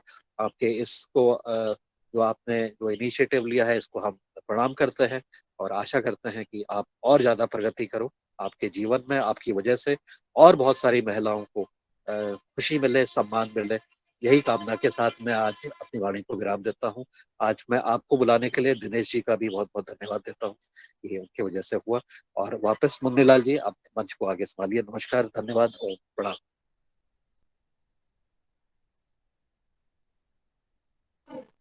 धन्यवाद आदरणीय पवन सर जी। अपने पतंजलि पीठ से आप पूरे भारत में कृषि के क्षेत्र में जो पतंजलि के द्वारा कृषि के क्षेत्र में काम किया जा रहा है, वो आपके नेतृत्व में पूरे भारतवर्ष में चल रहा है। आदरणीय श्रद्धेय आचार्य जी, आपको पूरा जिम्मेवारी सौंपे हुए है, और आपके कुशल नेतृत्व से आज आपने जैसा बताया है हम सबको कि उद्यमिता के क्षेत्र में हम सब काम करेंगे, और पतंजलि भारत का भविष्य है। यह हमारी आदरणीय आज की चीफ गेस्ट बहन जी ने भी कहा है। और परम पूज्य स्वामी जी के जब इतिहास को हमने जाना, और आपके इतिहास को आपने अपना बताया, हमने खुद अपने ऊपर में एक गांव के एक मजदूर किसान का बेटा, जो हमारे पिताजी मजदूरी करते थे, बैलगाड़ी से लोहा ले जाके, गुड़ ले जाके भाड़ा करते थे, वो पालते। मेरी माँ लगभग 4 साल की उम्र में स्वर्गवास हो गया था। मैंने गाँव गाँव में घर घर जाकर भोजन जहाँ मिल गया वहाँ कर लिया, जैसा जो भी बहुत बड़ी मतलब कहानी है। ध्यान जो आपने कहा है कि संघर्ष करते करते, वो संघर्ष जो किया आपने, उस संघर्ष से हमारी बहनों को, इस देश की नारियों को, इस देश की बेटियों को शिक्षा मिलना चाहिए, और मिलेगी और मिल रही है कि आपने जो संघर्ष, आपसे अधिक संघर्ष विपत्ति किसी पे आ ही नहीं सकती है। आज के समय में तो कभी हो ही नहीं सकता है, क्योंकि पहले का आज तो, और आपने इस वो संघर्ष किया जो इस दुनिया में वो अब कुछ कह नहीं सकते हैं, क्योंकि सदन रोया है आपको सुन करके। क्योंकि आपने अब जो आपको सुनेगा, और जितना समय है आपको अब, उस समय से आपको तो लाखों करोड़ों बहनें, इस देश की नारियां पुनः ऋषि और किसी परंपरा स्थापित होगी। हमारी वीरांगना अवंतीबाई, लक्ष्मीबाई जैसी बहनें यहाँ से निकलेंगी, और इस देश को वही संभाल पाएंगी, उन्होंने संभाला है। सदन के पास कई हमारे बुद्धिजीवी सदन में उपस्थित हैं, वैज्ञानिक हैं, देश भर के लोग जुड़े हुए हैं विभिन्न राज्यों के, वो आपसे सवाल करना शायद चाहेंगे। तो मैं चाहूंगा कि मैं समय न लेते हुए, और आपसे सदन से मैं निवेदन करता हूं कि जो भी हमारे भाई बहन, हमारे आदरणीय आज की चीफ गेस्ट महोदय बहन जी फूलवासन भाई यादव जी से सवाल करना चाहते हैं, पद्मश्री जी से, तो सादर आमंत्रित है। महाराष्ट्र से डॉक्टर किशोर दुबे जी ने हैंड रेज किया है, मैं उनको आमंत्रित करता हूं कि वे आए और हमारी बहन जी से सवाल करें। धन्यवाद मुन्नीलाल जी। आज की कक्षा बहुत अच्छी रही योग की, और हमारी अभी बहन जी जिन्होंने संघर्ष की कहानी बताई, और जो 0 से लेकर आज के स्टेज में जो काम कर रही है, बहुत बहुत नमन है उनके लिए, प्रणाम है सदन की ओर से, समाज की ओर से, सबकी ओर से। बहन जी, आपका समय बहुत मूल्यवान है। मैं सिर्फ छोटी सी विनती करूंगा कि आप जिस लेवल पे हो और जिसे आज रोल मॉडल बोला जाता है, मैं कॉलेज में प्रोफेसर रहा 40 साल, इस अनुभव के आधार पे बोलता, कई पढ़ी लिखी लड़कियां ग्रेजुएट हो जाती है, पोस्ट ग्रेजुएट हो जाती है, बहुत डिग्रियां लेती है, लेकिन उनको आज की परिस्थिति में मैं बड़े इसके साथ में बोलता, ध्यान के साथ में बोलता हूँ, आदमी जितना पढ़ता, ज्यादा पढ़ता है, उतना ज्यादा स्वार्थी बनता है। और आप लोग निस्वार्थ रूप से काम कर रहे हो, तो आप एक रोल मॉडल के जरिए जो भी पढ़ी लिखी लड़कियां हैं, क्योंकि पढ़ी लिखी लड़कियों के बारे में मैं स्पेशली बोलता कि डिग्रियां तो होती है, लेकिन उनके खुद के बारे में जब जीवन के डिसीजन लेने की बात आती है, निर्णय लेने की बात आती है, तब फिर वो नहीं लेती, वो माँ बाप या दूसरों पर या और किसी पर वो निर्भर रहती है। तो उनको अपने पैरों पे खड़े होने की, दूसरे पर निर्भर न होने की, आत्मनिर्भर बनने की, आत्म सुरक्षा करने की, ऐसी जो रोल मॉडल के जरिए आप यदि शिक्षा, चाहे टीवी के जरिए हो, ऑनलाइन कोर्स के जरिए हो, किसी के भी जरिए हो, तो एक बहुत बड़ा काम हो जाएगा। देश की महिलाएं अब पढ़ तो रही है, लेकिन आत्मनिर्भर बनने में जो क्षमता आनी चाहिए वो उसमें बहुत तेजी से आएगी। यही मेरी विनती है। इस दिशा में आप ने तो निश्चित सोचा होगा, मैं आपको कोई उपदेश करने वाली बात नहीं है, लेकिन इस दिशा में आपके जो भी काम चल रहे होंगे उसमें थोड़ा तेजी लावे, इसी मनोकामना के साथ फिर से मैं आपकी जो जीरो से लेकर हीरो तक की आज की कहानी है, वो एक रोल मॉडल के जरिए सब तक पहुंचे, इसी अपेक्षा के साथ मेरे वाणी को विराम करता हूं। धन्यवाद। मैं भैया इसलिए कुछ बोलना चाह रही हूँ। अभी तो महिलाएं बस जब घर से बाहर निकलेंगी तभी इनका सोच बदलेगा। अभी जो बचपन से वही सिखाया जाता है कि यहाँ नहीं जाना है, वहां नहीं जाना है, शाम तक आना है आपको, तो वो बचपन से ही माँ बाप वही आदत बना दिए हैं कि डर के रहना है, डर के रहना है, इधर नहीं जाना, कौन लड़के के साथ जा रहे हो, उधर जा रहे हो, इधर जा रहे हो।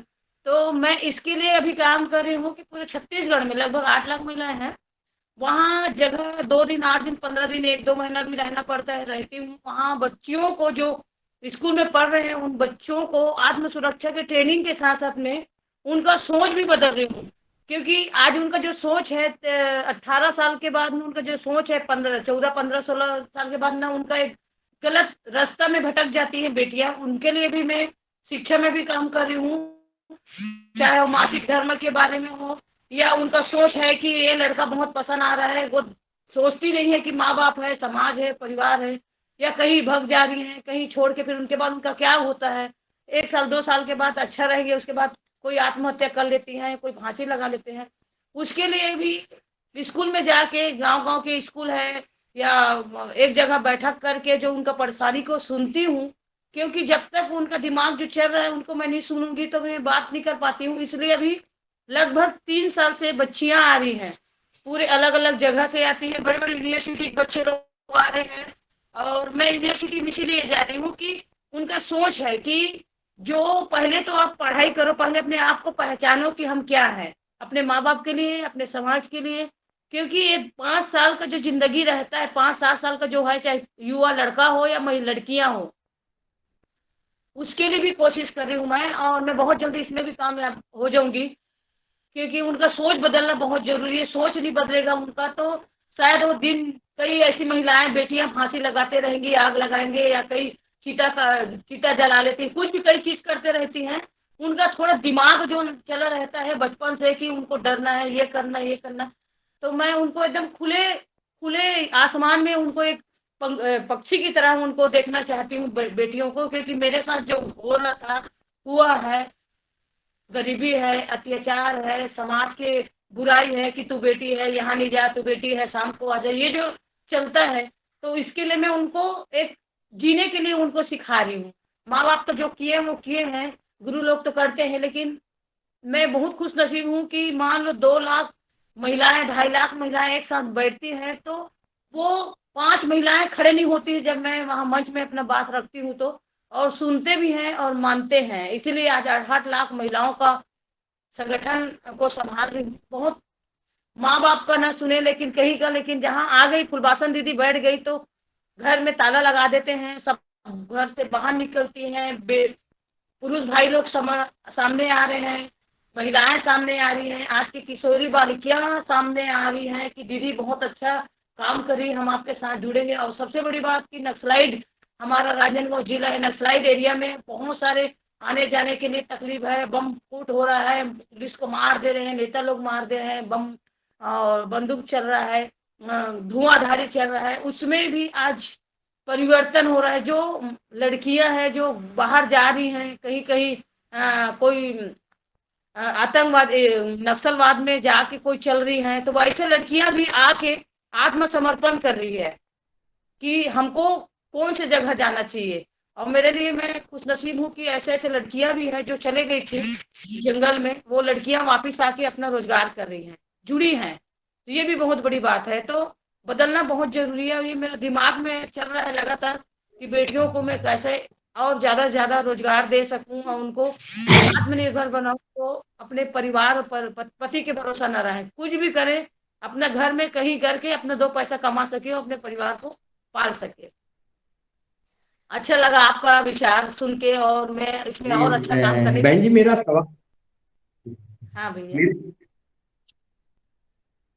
मेरा मेरा सवाल है, मेरे मन में जो सवाल आ रहा है कि आप ऐसी स्थिति में थी कि ऐसी इससे बदतर स्थिति किसी की हो नहीं सकती है, परंतु आपके अंदर ये प्रेरणा कैसे आई, इतना साहस कैसे हुआ? इतने इस परिस्थिति में तो व्यक्ति कई और भी कई बहनों की परिस्थितियां उसमें रही हैं, आपकी ही नहीं पूरा क्षेत्र की परिस्थिति ऐसी रही है उस समय। उस परिस्थिति में आपको प्रेरणा कहाँ से मिली? प्रेरणा मैं तो ये नहीं, मैं ये नहीं था कि मैं ये सब कुछ करूंगी, कहीं भी मेरा मन नहीं था। वो 11 महिलाएं ही मेरे लिए सब कुछ था, 11 महिलाएं के बीच में। और ये प्रेरणा मेरे बच्चों से, और मेरे मन में यही जागा कि मैं ट्रेन को देखी, चलते हुए ट्रेन में चल रही थी, उनमें बच्चे लोग को डालने का था, जो बच्चे लोग का जो करुण रुदन था, रोना था कि नहीं जाना है, नहीं मरना है, नहीं मरना है। तो वहीं से मेरे को लगा कि आज मैं तो मर रही हूँ लेकिन समाज में कई हजारों महिलाएं मरेगी, आत्महत्या करते जाएंगी, तो ये समाज गरीबों का सब तो मरते जाएंगे, आत्महत्या करेंगे तो क्या होगा। एक ये सब देख के आजू बाजू में जो परिस्थिति था उसी में देख के मेरा मन एक लगा कि नहीं, सब लोग तो करते ही रहते हैं, लेकिन मैं ये काम नहीं करूंगी, मैं ऐसे काम करूंगी जिसमें मैं किसी का पैसा से भी मदद नहीं करती हूँ, नहीं करूंगी, मैं उनको रोजगार दे के मदद करूंगी, उनको एक आत्मनिर्भर बनाऊंगी। ये मेरा शुरू से मन में था। और ऐसे नहीं है कि बहुत सारा परेशानियां संघर्ष करना, अंदर से मेरा प्रेरणा जागा, मेरा अंदर आत्मा से 7 साल से ना मेरे में यही था कि जीते क्यों हैं, परिवार और समाज के लिए, एक दूसरे क्यों मदद नहीं करते, आज क्यों गरीबी है, गरीबी का कारण कोई नहीं, हम खुद है। हम जैसे सोचेंगे मन में वैसी हम अपने आप में, हम गरीब हैं, हमारा नाम गरीबी रेखा में होना चाहिए कि मन से गरीब इंसान रहता है, लेकिन दिल से कोई इंसान गरीब नहीं है। दिल खोल के काम करे ना तो कोई भी गरीब नहीं होता। मैं 13,000 से मैं बकरी पालन शुरू की थी, 6 दिन का ट्रेनिंग ली हूँ अपने पति को, फिर बकरी पालन कराने उनको, उनके साथ में सहयोग करना। तो आज मेरे यहाँ भैंस है, गाय है, बकरी है, उसी से आज ये घर बना है। मेरे पास तो झोपड़ी था, लकड़ी के झोपड़ी में रहती थी, मिट्टी का बर्तन था खाने का।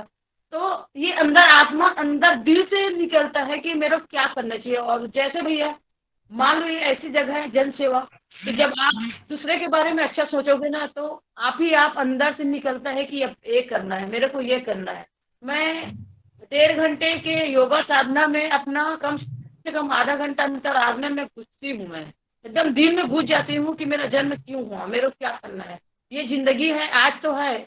मैं रोज नया जन्म लेके उठती हूँ, मेरा रोज जन्म होता है और रोज धन्यवाद देती हूँ कि भगवान आज मेरे को 24 घंटा फिर दे दिए, आज मेरे को करना है।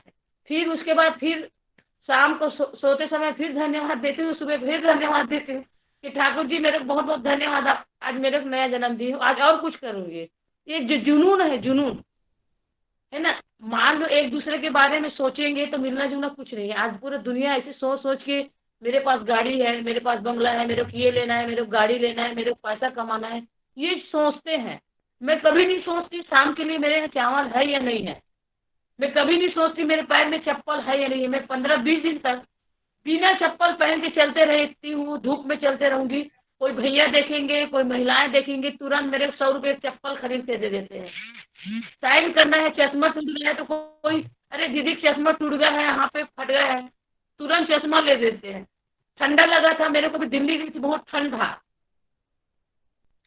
तो मेरे को, मैं दीदी वहाँ इतना ठंडा है, दिल्ली में आप ऐसे जा रहे हो, तो मेरे लिए स्वेटर साल दे दिए, टोप ले दे दिए। तो जीना किसके लिए, हमारे लिए क्यों जिए जब समाज हमारा पूरा करते। मैं 1 रुपया पैसा लेके दिल्ली बॉम्बे नहीं जाती हूँ, ऐसे जाती हूँ। मैं फ्लाइट में, ट्रेन में गई, एक फौजी वाले भैया देखे कि दीदी को चाय की जरूरत है, वो नहीं मालूम कहाँ से भगवान मेरे लिए खड़े हो जाते हैं। तो अरे दीदी आप कॉफी पी लो, मेरे को नहीं मालूम था कि पद्मश्री प्रभाषण दीदी है, उनको नहीं पता था, लेकिन मेरे को चाय पिलाने मिल गया। कोई रोकने के लिए, घर रुकने के लिए, दीदी आप 2 दिन यहाँ रहना। तो ये पूरा परिवार है, मेरे 2 बेटी 2 बेटा नहीं है, ये मेरा परिवार है।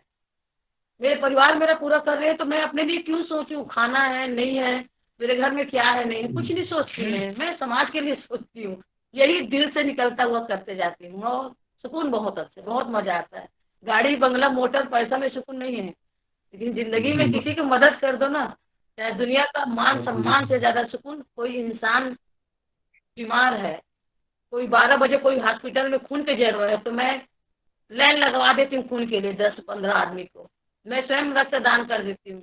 तो इसमें सुकून है भैया। ये क्या है, कोई अच्छा कपड़ा पहनने में, कंघी करना है, चप्पल पहनना है, सुंदरता ऊपर से नहीं दिखना चाहिए, अंदर से सुंदर होना चाहिए। तो यही मेरा अंदर से है, और मैं करते रहती हूँ। मेरे मेरे मन में एक तो है, बाकी सवाल हमारे शरद भैया ने किया है, बाद में हम उनका सवाल लेंगे। आप तो इससे जैसे आपका इतना वर्चस्व छत्तीसगढ़ में है, तो कई पार्टी आपके पास आती होंगी कि फूलवासन भाई हमारे पार्टी से आप चुनाव लड़ लो, या हमारी पार्टी से टिकट ले लो, ऐसा कुछ कहा है, ऐसा कुछ आए हैं क्या? अरे अरे अरे, इसके लिए मेरे 2 महीना छुपना पड़ता है भैया। 2004 से मैं 6 महीने से मेरा तैयार बनता गया। आज जितने सारी महिलाएं हैं, 2 महीने मेरे को छुपना पड़ता है। डायरेक्ट राहुल जी फोन लगाएंगे, प्रधानमंत्री जी फोन लगाएंगे, केजरीवाल फोन लगाएंगे, ये जिले राज्य वाले लोग बात नहीं करते, डायरेक्ट उन लोग फोन लगाते हैं, दीदी आपको नमन है, आप आइए हमारी पार्टी में। मैं मरना पसंद करती हूँ, लेकिन कोई राजनीति पार्टी में मेरे को आना नहीं है। मैं बिल्कुल यहाँ बहुत दूर हूँ, क्योंकि जन सेवा से बड़े कोई पार्टी हो ही नहीं सकता, समाज सेवा से बड़ा पार्टी कोई हो ही नहीं सकता। क्योंकि जनता समाज नेता बना है, संसद, विधायक, मंत्री, प्रधानमंत्री बनाने वाला जनता समाज है। जनता समाज से बड़ा कोई पार्टी हो ही नहीं सकता। मैं कभी इसमें ध्यान नहीं है, बात सब करते हैं और सभी लोग मानते हैं। सोनिया गांधी के साथ में फ्लाइट में बैठी हूँ, अटल बिहारी जी के साथ में फ्लाइट में बैठने का मौका मिला, राष्ट्रपति, प्रधानमंत्री जी हैं, सभी से बातचीत होता है। जाती हूँ विज्ञान भवन में, बहुत सारा वहाँ भी जाती हूँ, राष्ट्रपति घर में भी गई हूँ, और बड़े बड़े हस्ती हैं हमारे देश के, चाहे राजनीति पार्टी से हो, चाहे कलाकार हो, पिक्चर के, सभी से बातचीत होता रहता है। लेकिन वो उनका जगह अलग है, मेरा जगह अलग है, मैं ये सब चीज से अलग हुआ। मैं यही कहती हूँ भैया जी, मैं मना पसंद करूंगी, लेकिन कोई भी पार्टी में जुड़ना नहीं पसंद करूंगी। और जिस दिन मैं कुछ करूंगी, उस दिन आप लोग को भी हैरान होगा, और सबसे पहला हैरान ही रहेगा कि सरसों विधायक हो, कहीं भी हो, तो ऐसे गांव से लेके पूरा राज्य विधानसभा तक पूरे महिलाएं सब ऐसे महिलाएं हैं जो निस्वार्थ भावना से काम कर सके। कहीं साड़ी बांट के, कोई शराब बांट के, कहीं पैसा बांट के वो काम ना हो। मैं इसके लिए भी काम कर रही हूँ कि गांव-गांव में जहाँ कहीं बांट रहे हैं, उनको हम लोग आग लगाते हैं। कोई साड़ी नहीं, कोई चांदी नहीं, कोई पैसा नहीं। और हमारी महिला फौज जो बनी है, वो पेड़ के ऊपर में चढ़ के में चुनाव के समय बड़ी रखवाली करती हैं कि कोई आके हमारा कोई भी पार्टी वाला ना आए।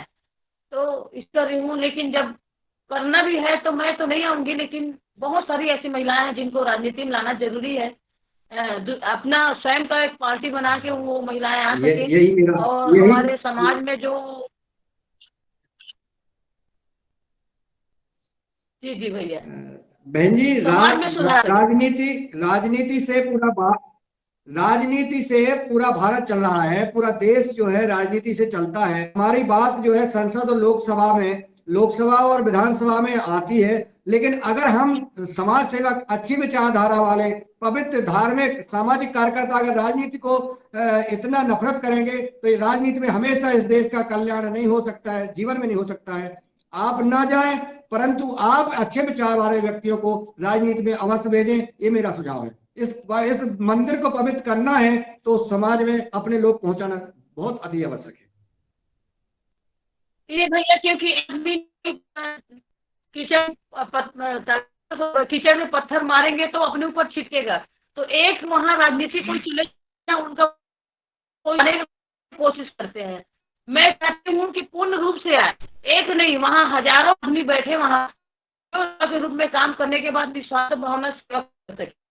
मेरा सोच है कि आने वाला 2-4 साल के अंदर में अच्छे महिलाएं हैं, पुरुष, युवा, लड़के हैं, बुजुर्ग भाई हैं जिनका जन सेवा है, अच्छा काम कर रहे हैं, इनको एक साथ लाऊंगी, जिससे वो वहाँ का जो राजनीति का जो चल रहा है परिवर्तन का बिना कोई सामान हमारा जन सेवा हो सके, गांव में गरीबों का मदद अच्छे ढंग से हो सके, रोजगार, उनको रोजगार मिल सके, ये सोच के मैं लाऊंगी इसको। लेकिन मेरा तो दिल से इच्छा है कि मैं कभी कोई राजनीति में नहीं आऊंगी, लेकिन लाऊंगी बहुत सारा आदमी देखेंगे बिना पढ़े लिखे भी ऐसे भी महिलाएं हैं जो लाखों हजारों महिलाओं के साथ प्रेरणा उनको जोड़ सके। बहुत सुंदर। हमारे शरद वर्मा जी नर्मदापुरम से हैं, वो आपसे कुछ सवाल करना चाहते हैं। आदरणीय शरद वर्मा जी, आप सारा आमंत्रित हैं। दीदी, आपको कोटि कोटि प्रणाम। आपकी जो ऊर्जा शक्ति देखी, बहुत बहुत शक्ति है आपके अंदर, और इस देश को बहुत आवश्यकता है ऐसी महिलाओं को। तो आप ऐसी शक्ति हमेशा देते रहें, देश को पूरा मजबूत करें। मैं आपका गीत एक बार और सुनना चाह रहा था जी, सदन को एक बार और गीत आप जरूर सुनाइएगा। बहुत ऊर्जावान गीत है आपका, और एक बार उसे अवश्य आप सुनाइएगा। जी दीदी।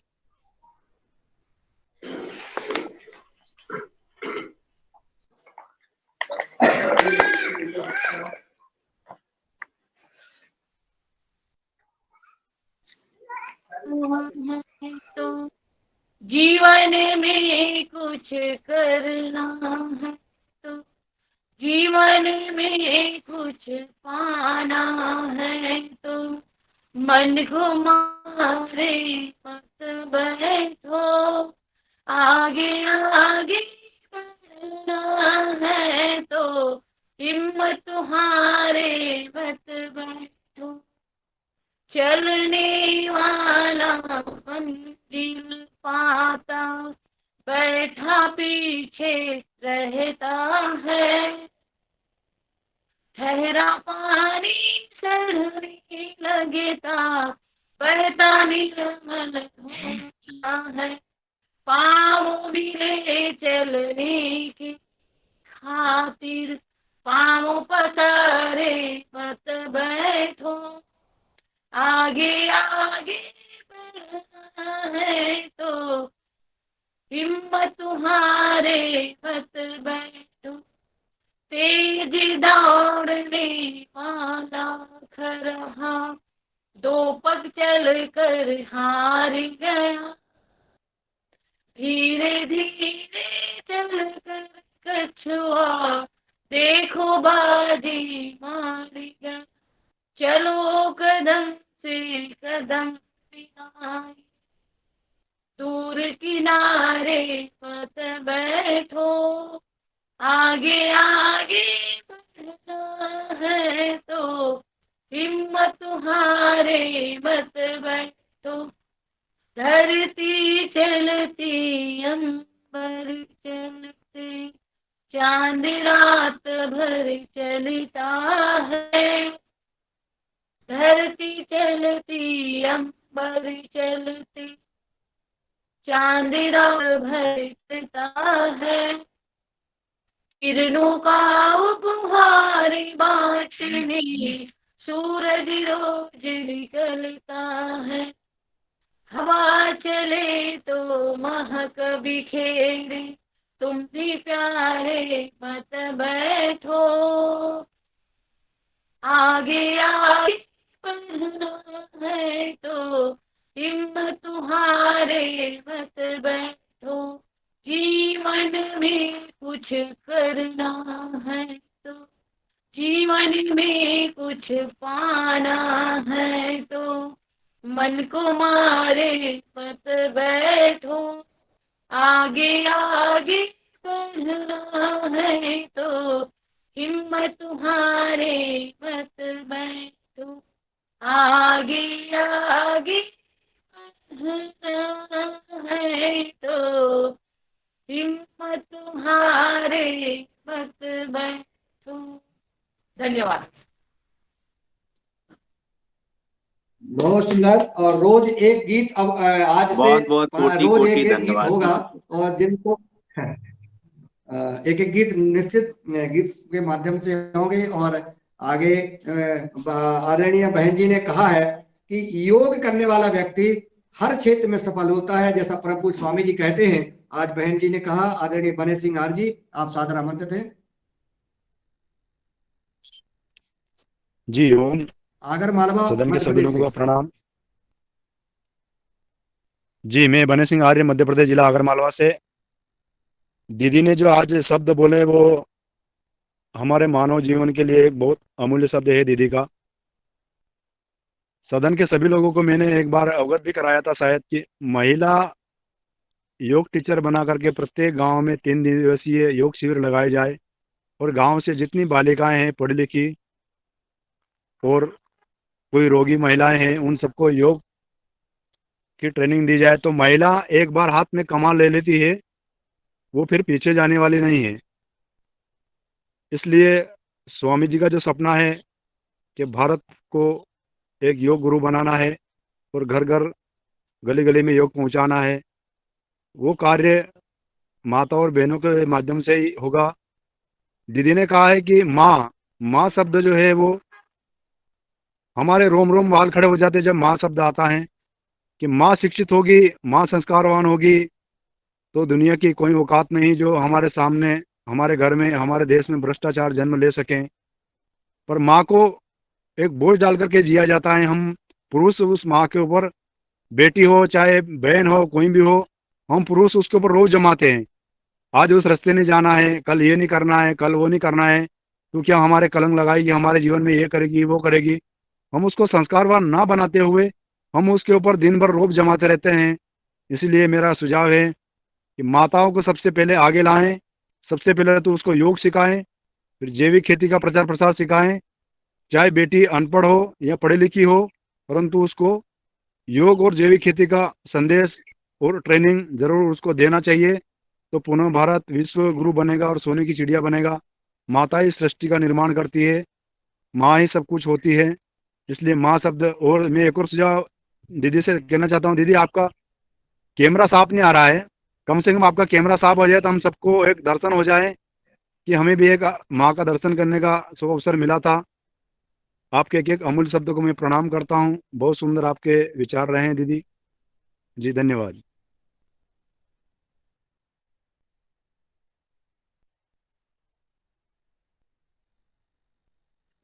बहन जी का कैमरा में या तो नेटवर्क प्रॉब्लम है और इसलिए कैमरा धुंधला दिख रहा है। नेट साफ नहीं है, थोड़ा सा आवाज भी कट रही थी ना। अभी पुनः बहन जी आएंगी इस योगाहार कार्यक्रम में। आदरणीय दिनेश जी से हम निवेदन करते हैं कि अब तो वो अपने इस योगाहार कार्यक्रम की सदस्य बन गई हैं। मैं चाहूंगा कि बहन जी का बीच बीच में मार्गदर्शन मिलता रहे, दर्शन मिलते रहे। तुम मेरी जसुना। प्रभारी महोदय जी, दीदी का यूट्यूब हो या कोई भी वीडियो व्हाट्सएप हो तो वो अपने लिंक को जोड़े जरूर, उसमें शेयर होता रहे दीदी का। ओम म्यूट है बहन जी, म्यूट है। बहुत सारा है गूगल में निकाल के देखिए, बहुत सारा मिलेगा। फोटो अच्छे नहीं आती बोलत में। देखो कैमरा किस नाम से दीदी? हाँ केसरी एमपीएस ना जी महाबलेश्वरी जनहित करे सभी। हाँ कैमरा साफ आ गया अभी। माँ बंगलेश्वरी के नाम से दीदी। जी माँ बमलेश्वरी जनहितकारी समिति। जी जी जी। ओम। जी गूगल में मिल जाएगा भैया, आपको फुलबासन यादव में भी मिल जाएगा, बहुत सारा है, बहुत सारा स्त्री शक्ति और कौन बनेगा करोड़पति के साथ बहुत सारा बना है, आप लोग देख सकते हैं। और काम महिलाएं जो करती हैं पद यात्रा करके, साइकिल रैली निकाल के, तो बहुत मिलेगा, आप लोग को मिलेगा उसमें। जी जी, बहुत सुंदर। और तुम मेरी जसोदा माँ हो, और भगवान योगेश्वर श्री कृष्ण भगवान इस विश्व के भगवान हैं, और वो सब कुछ कर सकते हैं, उनकी आप वंशज हो, वो आपके इष्ट हैं। आप इस विश्व में अपना कीर्तिमान बना रही हो और बनाओगी, और आप इस विश्व को, इस शक्ति हमारी जो दुर्गा वाहिनी है, वो आप इस आने वाली पीढ़ी को अच्छा करके जाओगी। आदरणीय रमेश चंद्र मेहरा जी, आप सादर आमंत्रित थे, अपनी बात रखें। जी ओम, सदन को नमन। आज की योग कक्षा भी अच्छी रही, और हमारे जो मुख्य अतिथि है उनका उद्बोधन तो बहुत ही प्रेरणास्पद रहा। न केवल प्रेरणा बल्कि अनुकरणीय भी है। हमें हमारे सदन को सोचना चाहिए कि हम क्या शिक्षा ले सकते हैं और हम क्या क्या क्या कर सकते हैं, इस पे विचार करें। और कहीं से न कहीं से हमें शुरुआत करनी चाहिए कि इतनी कठिन परिस्थिति से भी निकल करके यहाँ पहुंच सकते हैं, तो हम तो बहुत उस कठिन परिस्थिति में नहीं है। हम समाज के लिए क्या कर सकते हैं, इस पे विचार करना चाहिए। और इन मुद्दों पर हमारे योगाहार में भी चर्चा होनी चाहिए कि कौन व्यक्ति क्या कर सकता है, वो स्वयं बताए कि हम क्या कर सकते हैं, और फिर उस पे चर्चा हो। और जो जो गीत आज जो गाया गया है, ये हमारा योगाहार का जो है वो बने कि हम इसको बार बार दोहराएं, तो इससे हमें प्रेरणा मिलेगी। तो योगाहार में हम आज के जो गीत है दीदी का, उसको भी हम जो है बार बार दोहराएं, यही मेरा कहना है। जी ओम, सदन को पुनः नमन। ओम। धन्यवाद। आज से एक गीत शुरू हो गया है योगाहार कार्यक्रम में, रोज एक गाया जाएगा ये गीत। और एक हमने जन आंदोलन परिषद में ये गीत गाया है, सुना है। अब हम आदरणीय प्रणाली बहन जी से निवेदन करते हैं कि वो अपनी बात रखें। प्रणाली मराठे, महाराष्ट्र से। ओम। दीदी को, आदरणीय दीदी को प्रणाम। मैं आज स्कूल में हूँ। मेरे 5वीं, 6वीं और 7वीं कक्षा के बेटियों को लेकर आपका कार्यक्रम जितना सुनने को मिला, मुझे एक 20 मिनट का ही मिला, क्योंकि यह नेट नहीं था। मैं एक ग्रामीण इलाके में काम करती हूँ, स्कूल की हेडमिस्ट्रेस हूँ, तो मुझे लगा कि मेरे बच्चों को ये बच्चों के साथ सुने, तो टीचर और बच्चों के साथ मैंने आपका, लेकिन हमारी इच्छा है कि ज्यादा से ज्यादा महिलाओं को आपका आज का जो उद्बोधन है वो मिले, क्योंकि मैं अच्छी तरह नहीं सुनी है, यहाँ नेट ही नहीं था। मैंने बहुत प्रयास किया, तो मुझे बहुत ये लगा। लेकिन आप तो क्या है, समस्त नारियों के लिए एक बहुत बड़ा आदर्श रूप है। कौन बनेगा करोड़पति में देखिएगा, गूगल में निकाल के, यूट्यूब में मिलेगा बहुत सारा मेरा। कौन बनेगा करोड़पति में मिलेगा, और यूट्यूब में बहुत है, नाम से ही निकल जाएगा मेरा। हाँ हाँ। ओम ओम ओम ओम। जी, और प्रणाली बहन जी, ये आज यूट्यूब पर जो रिकॉर्ड हो रहा है, पूरा यूट्यूब पे कभी भी आप सुन सकते हैं, मैं आपको भेज दूंगा। सभी लोग यूट्यूब पर बार बार सुनेंगे। मैंने तो ये मन में सोच लिया था कि इसको बार बार सुनूंगा, जब भी प्रेरणा मुझे लेना है मैं बहन जी को सुनूंगा, बार बार सुनूंगा। आप सब लोग सुनिए, इसको शेयर करिए, सब्सक्राइब करिए। अभी मैं डाल दूंगा यूट्यूब पर। आदरणीय जरूर रंजना जी, रंजना किनीकर जी, महाराष्ट्र जी। जी ओम दीदी। ओम।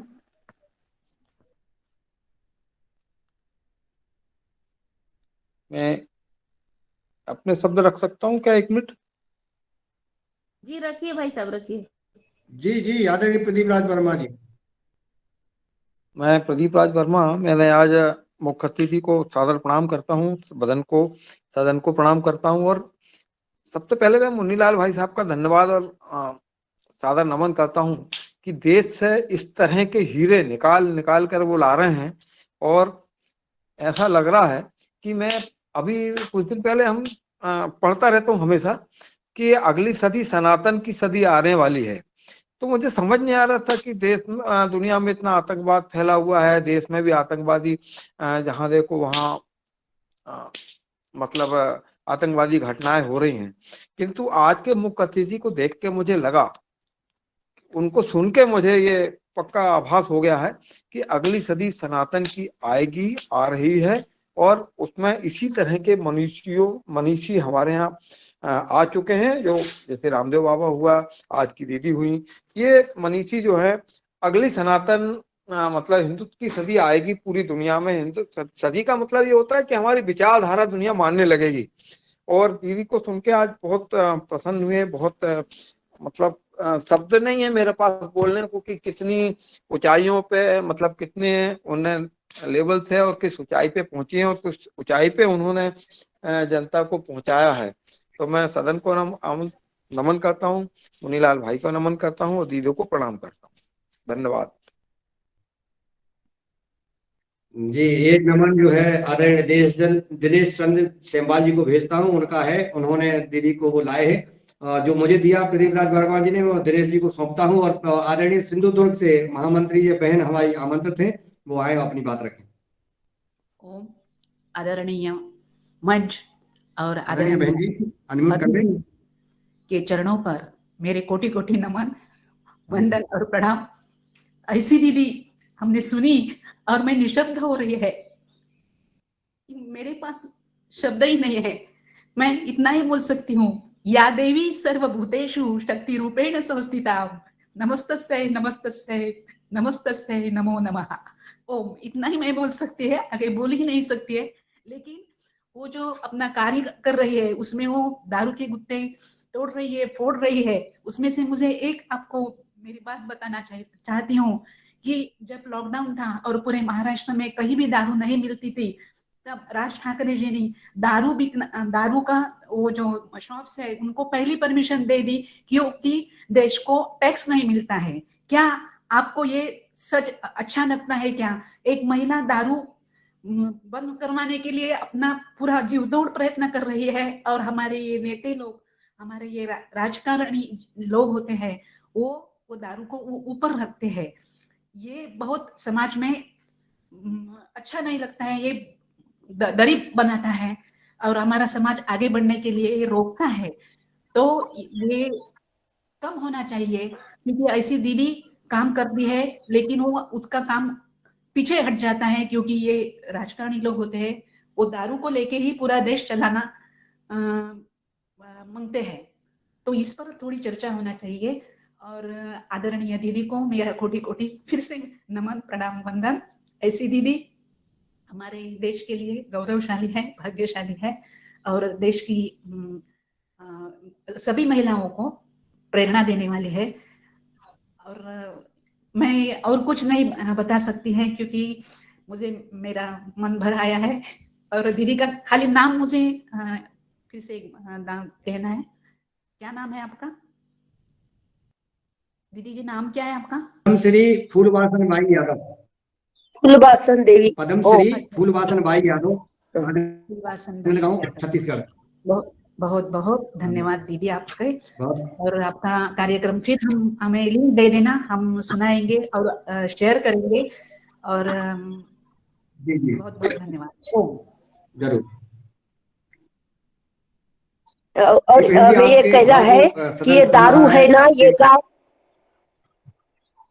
ये दारू गांव गांव गली गली पहुंची है। छोटे छोटे बच्चे स्कूल में जाने वाले भी, मैंने कल सुना हमारे यहाँ, तो बेटियां भी दारू पीने के लिए जाती है। ये सुनकर मुझे इतना दर्द हुआ, दुख हुआ, क्या चल रहा है।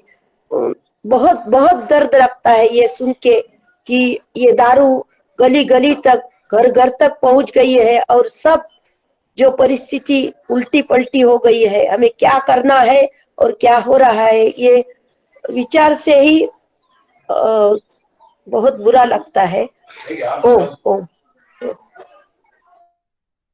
जी धन्यवाद। और यह जो शराब की बात और शिक्षा की बात आ रही है, मैं सदन को अवगत कराना चाहता हूँ। महाशिवरात्रि पर्व से परम पूज्य योग ऋषि स्वामी रामदेव जी महाराज जो शिव के भगवान हैं, वो भारत में प्रवास करने वाले हैं। 3 दिन का योग शिविर लगाएंगे और हमारे छत्तीसगढ़ में भी 3 दिन का योग शिविर लगेगा बहन जी।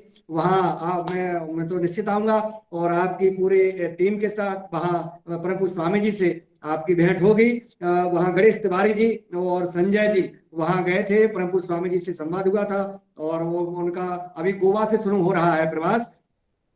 और वो शिक्षा, भारतीय शिक्षा अति आवश्यक है। भारतीय शिक्षा बोर्ड का गठन हो गया है। परम पूज्य स्वामी जी को नरेंद्र भाई मोदी जी ने कमान सौंपी है भारत सरकार ने, और वो अब वो शुरुआत करने वाले हैं। तो महाशिवरात्रि से ये पूरे भारत में शिक्षा का प्रचार प्रसार, संस्कार, नशा मुक्ति अभियान ये सब चालू हो गए हैं। मैं समझ रहा हूँ बहन जी को जल्दी जाना है क्योंकि 2 घंटे हो गए हैं आपको। मैं आदरणीय रंजना जी को आमंत्रित करता हूँ कि आए और अपनी बात रखें। मैं तुरंत 5 मिनट में ये समापन करता हूँ। जी आदरणीय रंजना जी। सदन में सभी को धन्यवाद, सादर ओम। और आज बहुत अच्छा लगा, आज हमारे सदन में बहन जी ने बहुत ऊर्जावान और संघर्ष की अपनी जो कहानी बताई, तो उससे तो हम सभी भावुक हो गए। और हमारे पास भी शब्द नहीं है आपको कहने के लिए कि आपने 10 साल की उम्र में, आज हम हमारे बच्चों को ही देखते हैं कि 10 साल में उनको कुछ भी समझ नहीं है, अपने 10 साल की उम्र से इतना बड़ा संघर्ष किया। बहुत है दीदी, बहुत, कुछ शब्द भी नहीं है। बहुत धन्यवाद आपका दीदी, और आप बहुत अच्छा कार्य कर रहे समाज के लिए। आपको शतशः नमन वंदन।